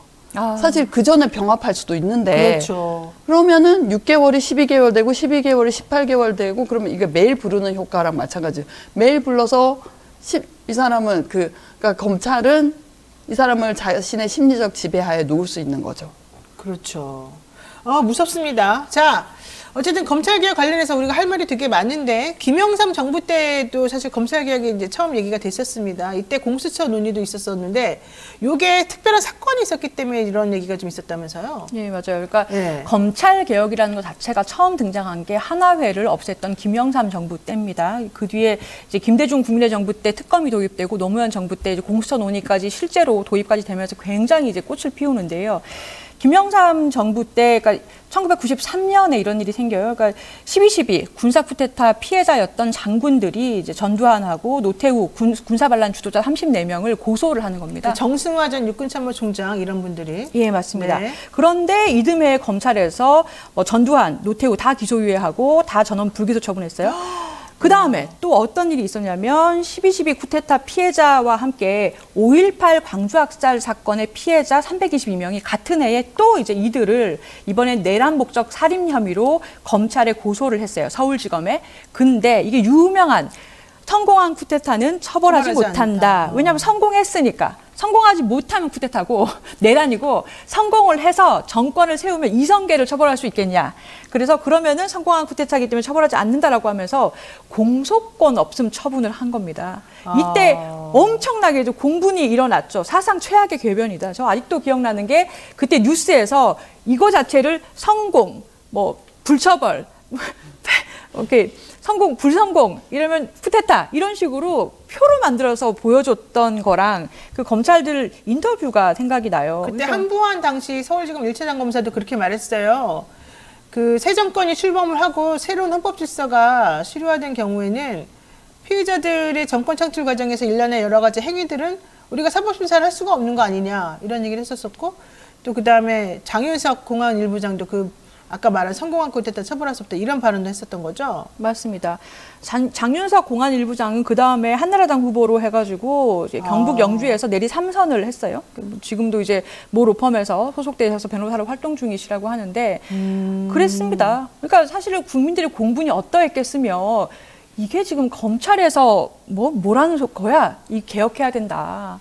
이렇게 시작이 되는 거죠. 그렇죠. 이게 그 검사가 이 특별하게 승진 시스템의 제도가 조금 특이해서 이런 문제가 더 가속화되고 더 심화된다 이런 얘기도 있던데 그래요? 뭐 기본적으로 그럴 수밖에 없죠. 왜냐하면 왜요? 공수처 논의가 나고 독립된 조직이 담당하게 하자 뭐라고 하게 된 이유는 그 인사권을 누가 갖고 있냐면은 대통령이 가지고 있으니까 검찰청법에 의하면은 그 제청은 법무부 장관이 하고 네. 사전에 그 검찰총장하고 협의하고 뭐 검찰총장의 의견을 수용하라는 건 아니에요. 협의하고 제청을 하면 대통령이 하게 돼 있는데 대통령 사실 그 대통령의 자잘한 검사들의 인사관까지 다 챙기는 건 아니죠. 자기가 누구에게 다 청탁을 하고 뭐 이런 움직이는 힘이 있는데 그 사람들이 다 그쪽인데 자기가 뭐 중불나게 정의를 뭐 정의와 공정과 원칙과 상식을 얘기할 이유가 없는 거죠. 그럼 네. 자기 인사 불이익으로 돌아오는데. 그리고 이런 공수처 논의가 특히 그 다음에 계속 이어지게 된 거는 김대중 정권 때 또 검찰이 크게 문제를 일으키죠. 김태정 검찰총장 부인의 온로비 사건하고 그 신승남 검찰총장의 동생이 뭐 그때 그때 IMF 직후라서 자산관리공사가 여러 부실 채권을 담당했는데 이 부실기업 부실 채권 담당할 때 뭐 이용호라고 그 이용호 게이트의 이용호죠. 이용호가 뭐 어디 회사를 인수할 수 있게 도와달라. 뭐 부실 채권을 저가로 인수할 수 있게 도와달라. 이런 청탁을 해가지고 네. 그걸 또 무혐의를 한 것이 그 긴급 체포를 했다가 풀어주고 무혐의를 한 게 검찰이다 보니 그 뒤로 쭉 이어지는 거죠. 도대체 검찰총장의 동생이 여동생 남동생 모두 기소돼요. 그 후에 이러면 누가 수사를 해야 할 것인가 하는 문제가 생기게 된 거죠. 이야 진짜 검찰 역사는 들여다보면 들여다볼수록 요지경이고 상식적이지가 않다. 그래서 그 유명한 대검찰청 그게 뭐예요? 해태의 순환이 있게 되는 거잖아요. 그래서 어떤 거냐면은 아니 이게 우리 검찰이 너무 재앙이 많은 거예요. 온로비, 뭐 신승남 총장, 신승남 총장 본인도 직권남용, 네. 뭐 수사 경과 알아준 걸로. 그래서 뭐가 문제일까 해서 했더니 대검찰청 로비에 해태상이 있었는데 해태상 뿔이 내부로 향하고 있는 거예요. 얘가 문제다. 이 뿔을 외부로 돌려라. 그래서 외부로 돌렸어요. 그리고 뭐 지간을 불러다가 주차장 입구에 방향이 안 맞는 것 같다. 이러면서 입구도 새로 몇 억을 지어서 입구도 사러. 그래도 그 나쁜 일이 끊이질 않으니까 결국은 저 혜태를 바깥으로 옮겨라라고 해서 지금 대검찰청 테니스장에 남아있는 게 그 불쌍한 혜태입니다. 그게 설해마을 편이에요. 우리 동네 쪽으로 거기 사세요? 우리는 잘못이 없고 혜태가 잘못이 아, 있어요. 혜태가 무슨 죄가 있어요? 웬일이에요. 그래서 진짜. 대검찰청 가시면 꼭 혜태 테니스장에 그 비바람 맞고 있는 혜태가 혜태를 잘못이 아니라 혜태 그 이게 뿌리 행하고 있는 그 동네 사람들이 지금 순환을 겪고 있는 잘못이네. 아, 서초역 7번 출구에서 나오셔서 그 대검 테니스장에 혜태 한번 이제 방향 한번 밤에 누가 돌리는 거 아니에요? 6번 출구, 6번 출구. 6번 거기. 출구. 예, 예. 아이고 참네요. 이거 정말 슬픈 일입니다. 네, 오늘 여기까지 해야 될 것 같습니다. 네, 뉴스인사이더 프라임 매주 화요일 코너 서초의 봄 오늘 여기까지 듣도록 하겠습니다. 혜태상의 교훈을 오늘 또 다시 한번 생각해봐야 되겠습니다. 법미삼 좋았습니다. 법조계 미녀 3인방. 죄송해요. 네, 조수진 이현주 변호사 두 분 오늘 말씀 고맙습니다. 고맙습니다. 감사합니다. 자, 오늘은 이제 검찰 인사 시스템과 함께 한동훈 비대위원장 그리고 윤석열 대통령 관계를 한번 살펴보도록 하겠습니다. 한동훈 비대위원장과 윤 대통령의 관계는 뭐 뻔할 뻔짜다 이런 얘기 하는 사람들도 있습니다만은 아니야. 그래도 한번 잘 들여다보면 다른 얘기가 나와 이러더라고요. 먼저 한 장관 오늘 국민의힘 비대위원장이 임명이 될 예정인데 이게 좀 상식적이지가 않습니다. 검찰 하다가 법무부 장관이 전격적으로 됐고 기수도 막 안 맞는데 그러다가 갑자기 법무부 장관 오늘 사임하고 이 혼자 막 이임식 하고 그 다음에 또 정축에 그냥 쏙 들어가 버리고 여당의 당대표가 돼버리고 야 이게 과연 우리나라에 맞는 상황인지 이 과정 매우 옳지 않다고 느껴지는데 어떻게 보십니까?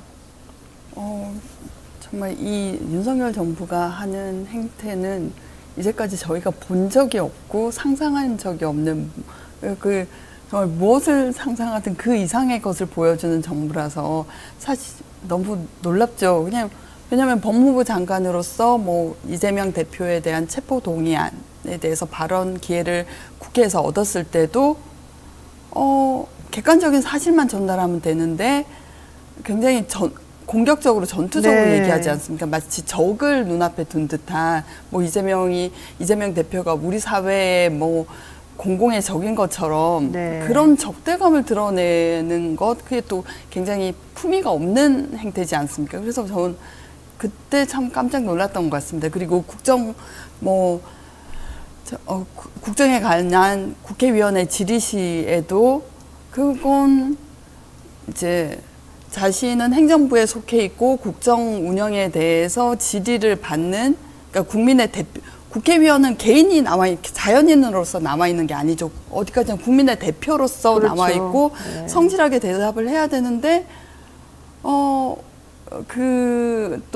뭐 여러 가지로 답변 미꾸라미치처럼 빠져나가고 비아냥거리는 태도에서 저는 뭘 읽었냐면은 이 사람한테는 야당 의원들이 피의자이구나 이 사람은 아직 검사의 때를 못 벗었고 여전히 검사라고 생각하고 있고 민주당은 범죄단체, 범죄 조직이구나.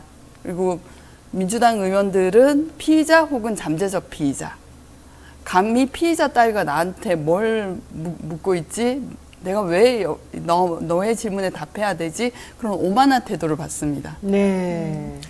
아니 저는 사실은 민주당에서 왜 가만히 있는지 모르겠어요. 이게 삼권 분립에 반한다는 거를 왜 이렇게 잠잠한지를 이해를 못 하겠어요. 왜냐하면은 국회로 그동안 공무원분들이 직행하지 않은 게 다 이유가 있습니다. 그죠? 그러니까 공무원을 할 때 앞으로 내가 국회의원이 될 거야, 되고 싶어 라는 것 때문에 공무를 그르칠까 봐 어떤 공무원이더라도 공무원을 하다가 뭐 판사하다가 검사하다가 아니면은 뭐 중앙장관하다가 국회의원으로 갈 때 어느 정도는 텀을 뒀던 게 일반적인 관행이었어요. 그렇죠. 속내야 어떻든지 간에 그 외양이라도 어느 정도의 독립성, 삼권이 분립돼 있다라는 거를 보여주려고 했던 건데 한동훈 장관 케이스는 너무 지금 특이하기도 하고 너무 그냥 뻔뻔하게 바로 국회로 그러니까 어제까지 법무부 장관을 하다가 인사검증도 하고 장관도 하고 검찰청장을 관할도 하다가 오늘 바로 국회에 그것도 여당 대표가 돼서 간다라는 모습을 보여주는 게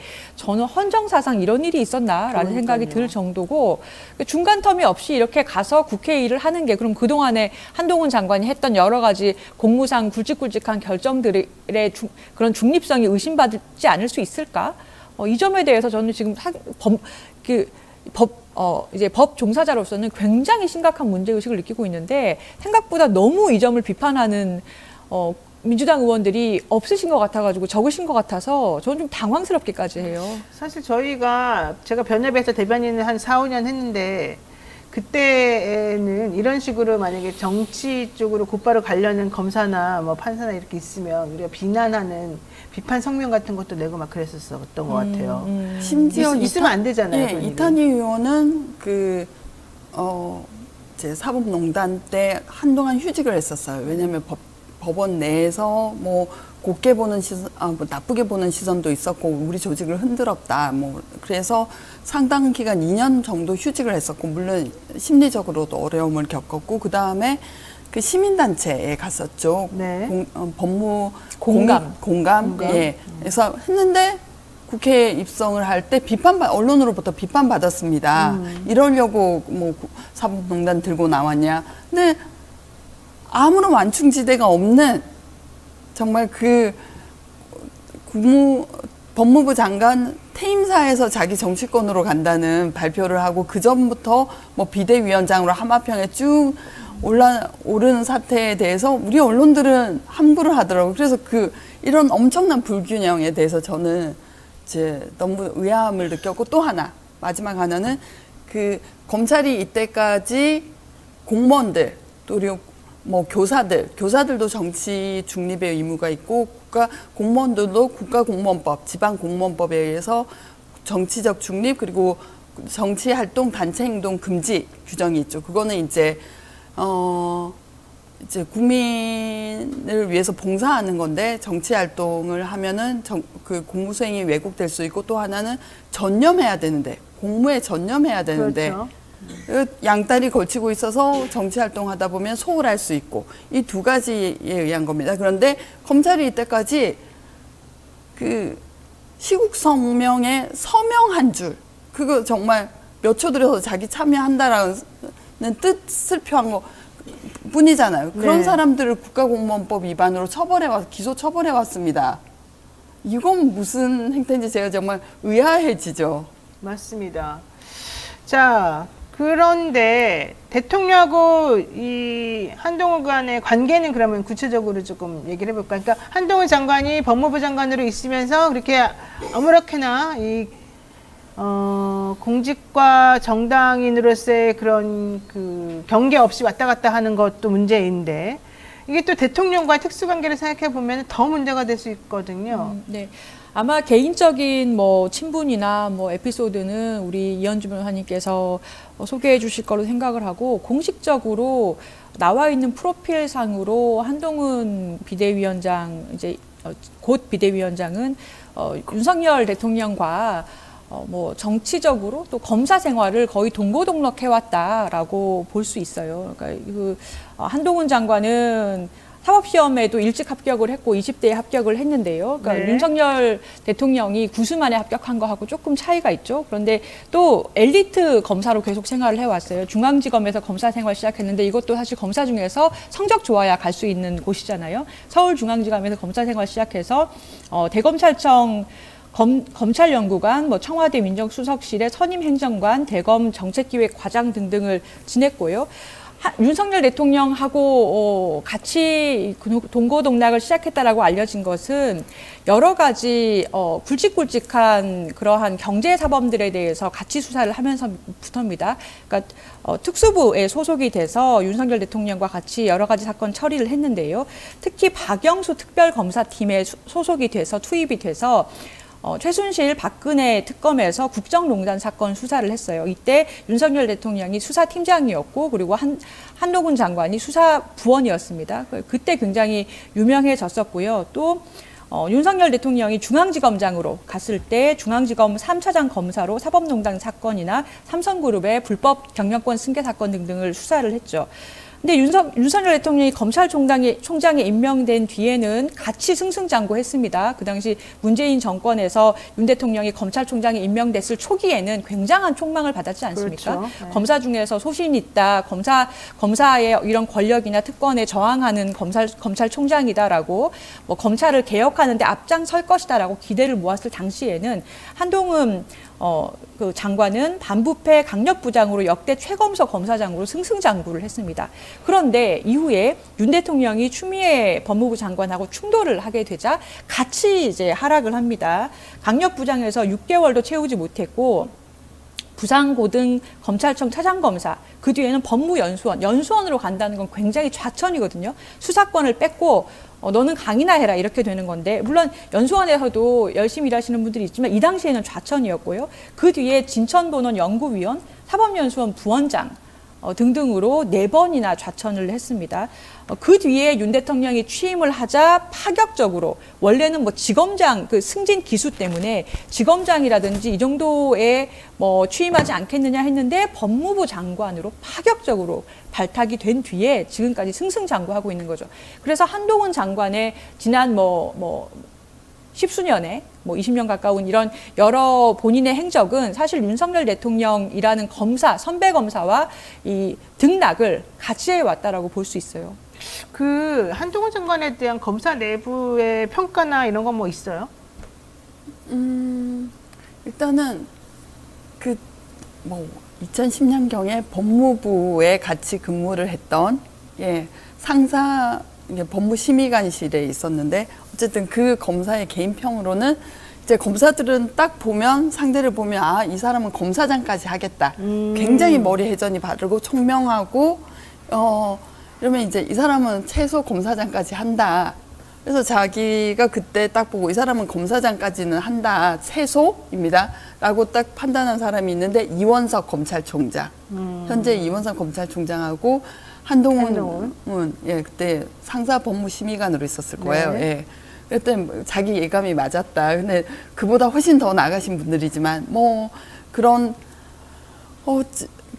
사실은 서울중앙지검에 입성을 하고 그 이후의 이력도 굉장히 특이한 게 천안지청으로 2학년이라고 부르거든요. 임기가 2번째 바뀔 때. 천안지청에 있었는데 사실상 파견되면서 서울에 있었어요. 그러니까 이게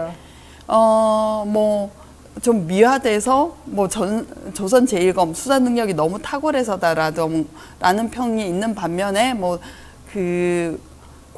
검사장이었던 장인의 뒷배다라는 설도 있고, 그건 설이니까 어쨌든 이제 적어도 수사 능력이 탁월하다고 평가받았다. 이제 법무부에 같이 근무하던 검사도 보고 이 사람은 최소 검사장은 한다라는 그런 총기가 넘쳤다라는 거는 제가 들은 얘기고, 다만 그 검사가 지금 어떻게 얘기하면 사람이 오만해지면 시야가 좁아지고, 그래서 예전에 그 총명함은 찾아볼 수 없다라고도 말했습니다. 그래요? 그래서 사람이 오만해지면 정보를 편협하게 받아들이고, 그리고 자기의 심기를 거슬리는 말은 배척하고, 그러면서 그 작은 정보량에 자기가 편안한 쪽으로 의사결정을 하다 보면은 오류를 많이 저지르게 되지 않습니까? 그래서 지금 텔레비전에 비춰놓은 모습을 보고 굉장히 위험한 행동과 발언을 많이 하는데, 예전에는 그렇지 않았다. 오만함이 넘쳐서 좀 멍청해진 것 같다라고 솔직히 말했어요. 오히려 한동훈 장관하고 윤석열 대통령을 비교하는 사람들이 많은데, 윤석열 대통령은 오히려 그래도 좀 품이 크고 그냥 이렇게 넘어갈 것도 넘어가고, 이렇게 좀 조직을 이렇게 약간 덕으로, 이 말은 좀 이상하긴 한데 어쨌든 자기 부하 직원이라든가 누구를 이렇게 좀 챙기고 이런 건 오히려 더 잘하는데, 한동훈 장관은 되게 깐깐하고, 그 다음에 그렇게 덕으로 사람을 이렇게 관계를 맺고 이런 거는 안 하더라. 이런 얘기도 있더라고요. 좀 덕이 없는 것 같다. 인덕이 부족한 것 같다는 건 우리가 이미 텔레비전에 나오는 국정 질의에 대한 답변 모습이나 기자와의 인터뷰 모습, 기자가 질문을 했을 때 그 태도, 이런 걸로 저희가 이미 충분히 감지하고 있지 않습니까? 그러니까 그 얘기를 내가 왜 했냐면, 이번에 이 사람이 비대위원장이 됐잖아요. 근데 이제 정치를 안 해봤잖아요. 그러면 그 안에는 수많은 난제들을 해결하기 위해서는 사람들을 잘 설득하고, 사람들에게 내 뜻을 잘 전달하고, 이 문제 없이 스무스하게 일이 진행되도록 해줘야 되는 텐데, 그런 부분에 있어서는 조금 미성숙하지 않나. 그래서 잘 안 될 것 같다. 우선 첫 번째는 이게 뭐 윤석열 대통령이 사람을 챙긴다고 하는데 이건 어디까지나 자기 새끼, 자기 그래서 자기 사람이 새끼만 하나씩 챙기는 챙기죠. 거죠. 그래서 되돌아가 보면 둘이 처음 인연을 맺은 게 2006년 현대자동차 비자금 사건에서라고 합니다. 그렇죠. 예. 근데 그때 수사팀 하면 이복현 금감원장이 회계사 자격증을 갖고 있거든요. 네. 이복현 검사, 그 윤석열 그 당시에는 고양시청의 부부장 검사였는데 이제 대검 중수부에 차출돼 왔다고 그래요. 그리고 한동훈, 또 박명수 대검 중수부장. 그리고 그 다음에 또 이 사람들이 했던 사건이 외환은행. 그 론스타의 외환은행 인수 사건인데 거기서 또 같이 거기다 한 사람 더 붙여지는 게 그 조상준 국가정보원 기획조정실장 뭐 인사 때문에 뭐 분란을 빚고 나가시긴 하셨지만 그래서 얼마나 우리가 그 윤석열 대통령의 사람 쓰는 것이 협소한가를 알 수 있어요. 그리고 지금 말씀하신 그거는 저는 기본적으로 검사는 정치를 하면 안 된다고 봅니다. 왜냐하면 첫 번째는 평등이나 민주주의를 몰라요. 오로지 그 약육 강식에 의해서 움직이는 그런 시스템만을 네. 체화하고 있으니까요. 그리고 둘째, 타협을 모릅니다. 왜냐면은 수사라는 건 자기를 선의 입장에 놓고 자기 앞에 그 책상 앞에 앉아 있는 그 피의자는 악이라고 상정을 해야 되는데 그래야만 그 수사 동력이 나오거든요. 네. 그렇다 보면은 그러니까 독선 그런 이제 업무에서 올 수밖에 없는 마음가짐이 독선 또는 타협이란 있을 수 없죠. 앞에 있는 적을 그 목을 따서 목을 따서. 재단에 바친다. 이게 기소잖아요. 네. 이런 의식을 갖고 있는 사람이기 때문에 뭔가 양보를 해서 내가 원하는 걸 얻어낸다든지 이런 게 없죠. 그리고 아까 말씀드린 민주주의, 평등 이런 거 많이 모릅니다. 왜냐하면 내부에서 그 상명하복의 엄격한 질서 안에서 살아왔고 위계 질서가 엄격한 곳이 그곳이고 저희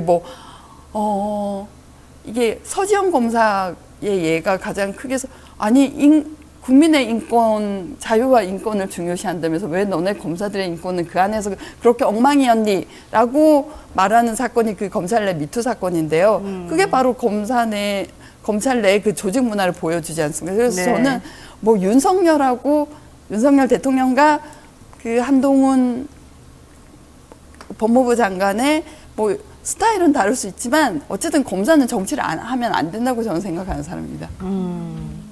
그 검사 출신 정치인 중에서 비교적 성공하신 분이 홍준표 대구시장이겠죠. 네. 그런데 사실 이분도 지금 시장 취임하신 뒤에 어떤 기존에 일하던 공무원들하고의 어떤 소통 없이 시간적 여유 없이 전격적으로 여러 가지를 다 바꾸셔가지고 밑에 공무원들이 굉장히 당황했다 그래요. 뭐 이를테면 부서를 통폐합을 발표를 해버리신다든가. 혼자? 예. 그리고 대구의 어떤 로고라든지 뭐 그동안 있었던 히스토리가 있는데 그걸 다 이런 식으로 바꾸자라고 이렇게 갑자기 아이디어를 내신다든가 해서 지금도 그 협업이나 이런 것보다는 공무원분들이 처음에 와서 굉장히 혼란이 있었다라는 뒷얘기가 많아요. 그거는 이제 뭐 그런 공직에 나가는 경우뿐만 아니라 검사에서 변호사업을 하시는 분들을 보면 정말 명백해요. 저 처음부터 이렇게 변호사를 했거나 뭐 판사를 했다 하다가 하다가 변호사를 하는 분보다 훨씬 더 그게 심한데 의뢰인을 피의자 취급합니다. 막 상담을 하지 않고 치조를 합니다. 그 상담실에서 막 고성이 울려 나와요.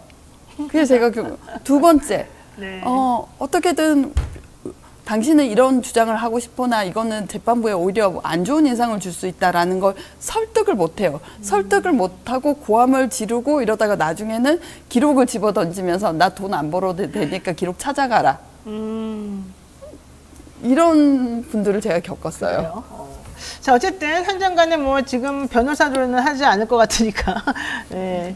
윤석열 대통령하고도 둘이 얼마나 또 관계가 앞으로 잘 되었느냐에 따라서 본인은 사실 대권 주자로 발돋움할 수 있다고 생각하는 것 같아요. 제가 맞습니다. 봤을 때는. 네. 그렇기 때문에 이번에 이 비대위원장직을 수락한 다음에 얼마나 잘 해결해 나가느냐가 이번에 본인의 정치적 실험대가 될 것 같은데 김건희 특검법은 지금 본인 바로 앞에 놓여있는 이제 허들이잖아요. 제일 중요한. 이 특검법을 어떻게 해결할 것이냐가 이제 이 사람의 역량을 시험하는 시험대가 된단 말이죠. 근데 이걸 딱 오자마자부터 악법이다 이러면서 본인이 이제 안 맞는다는 식으로 말했습니다. 하지만 본인이 그동안에 최순실 특검 할 때하고 뭐가 달라졌는지 아무도 이해할 수 없는 지금 상황이 돼버렸지 않습니까? 맞아요. 어떻게 되겠습니까? 저는 김건희 특검법에 대해서 악법이다. 뭐 이렇게 얘기를 하시는 걸 보고 이분이 진짜 그 아직 정치인으로서의 생활을 본격적으로 시작도 안 했는데 나쁜 것만 배우셨구나. 보통 이렇게 검사 법조인 법조인만 배운다기보다는 배운 데가 없다고 말씀하시는 게 더 아니 정치인으로서 배운 데가 없지 않습니까? 정치인으로서는 윤 대통령 배우지 않았나? 아니 근데 이 법조인 출신들이 머리가 좋아요. 머리가 좋고 뭐 고시 공부를 통과했다는 것 자체가 어느 정도의 습득력이 있다는 거는 증명했다고 보이는데 제가 이게 악법이다라고 말씀하신 걸 보고서 그 두 법, 그러니까 지금 국회에 올라 있는 이훈주 의원이 발의한 김건희 특검법하고 그리고 박근혜 최순실 특검법 통과돼서 시행됐던 법 두 개를 조문조문으로 다 대조를 해봤어요.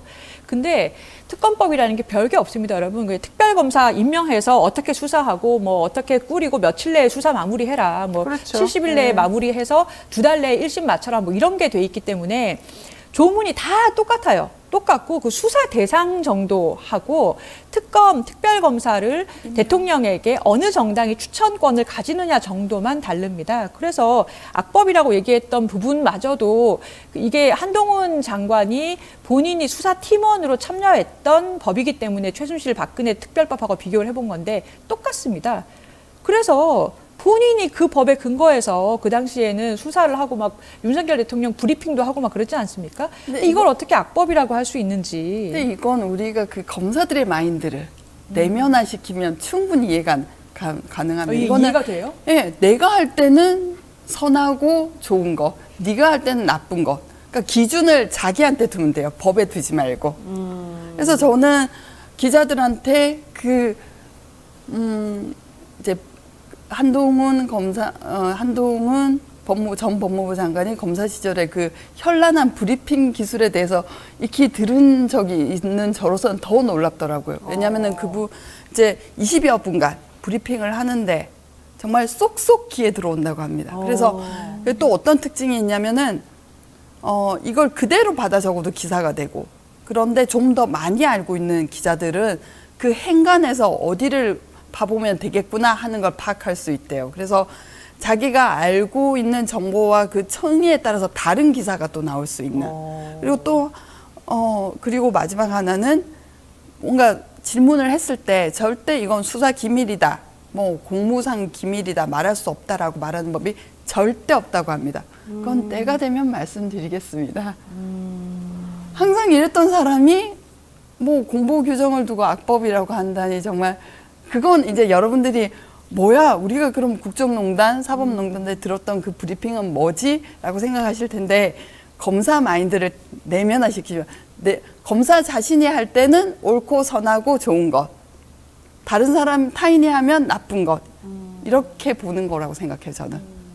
그 공보 규정은 12조 두 특검법이 똑같고요. 그러니까 대국민 사건 보고라고 해서 똑같고, 그거 말고 정의당이 특별검사를 추천할 수 있기 때문에 악법이다라고 하셨던 부분도 사실은 최순실 특검법 할 때는 민주당하고 국민의당이 협의해서 대통령에게 특별검사 후보를 추천하고 그중에서 고른다라고 되어 있었고, 지금 이 국회에 올라가 있는 김건희 특검법에는 대통령이 속하지 않은 교섭정당과 비교섭 단체 이렇게 되어 있는데, 그렇죠. 민주당하고 뭐 정의당 등등의, 근데 기본소득당도 있어요. 정당을 얘기하는 건데 결국 내용은 똑같아요. 그러니까 특검법 그 최순실 박근혜 법에서도 대통령이 소속돼 있는 정당이 추천할 수는 없잖아요. 그 사안의 성질상.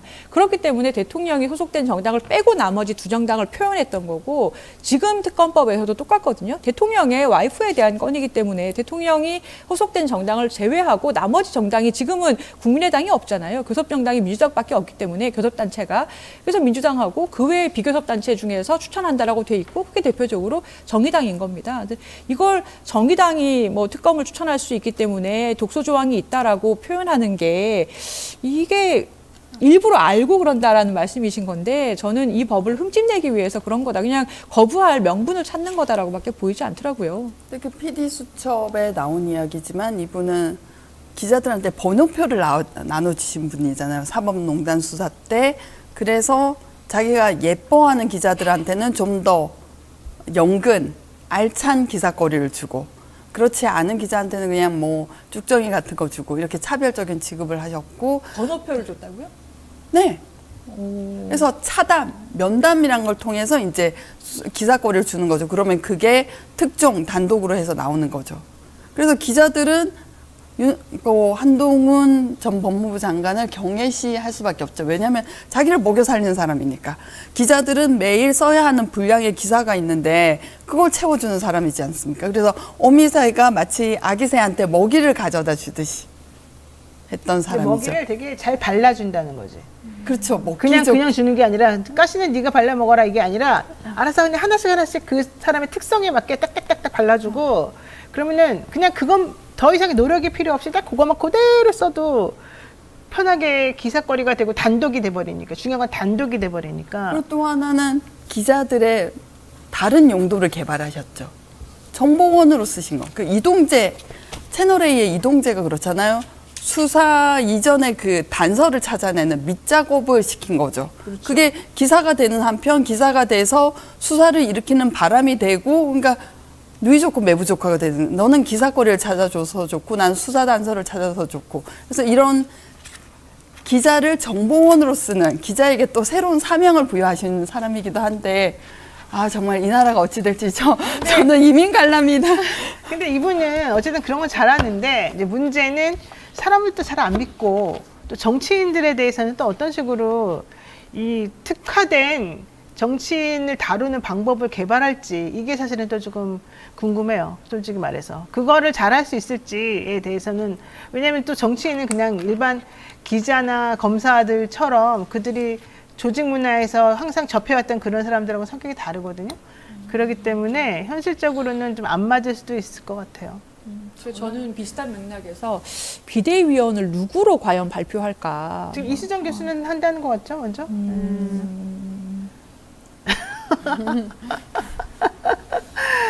아, 모르겠습니다. 자, 저는 총선에 지면 이런 총선에 아무튼 총선 결과에 따라서 이민을 갈랍니다.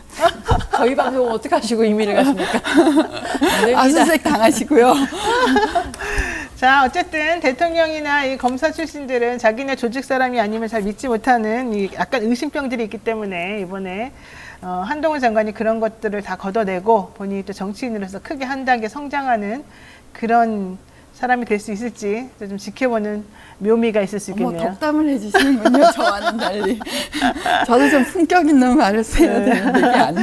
자, 우리 또 변호사들끼리 모여 앉아가지고 이런저런 얘기 해봤습니다. 뉴스인사이더 프라임은요, 매주 화요일에 서초의 봄이라는 코너로 이런저런 법조 얘기들을 하고 있는데요. 지금 하도 대통령도 검사, 장관도 검사, 방통위원장도 검사, 막 모든 것에 검사, 권익위원장도 검사, 금감위원장도 검사, 다 검사이다 보니 이런 일이 벌어지고 있습니다. 비대위원장도 검사. 네, 정말 이 나라가 검찰공화국이란 말을 아직 무색하게 온 국민이 다 그냥 검사 시스템 하에 들어있는 것 같은 느낌이 드는데 어떻게 될지 좀 살펴봐야 될 것 같고요. 좀 저항을 체계적으로 해봤으면 좋겠다 이런 생각을 해봅니다. 오늘 조수진 변호사 그리고 이현주 변호사 말씀 고맙습니다. 고맙습니다. 네, 감사합니다.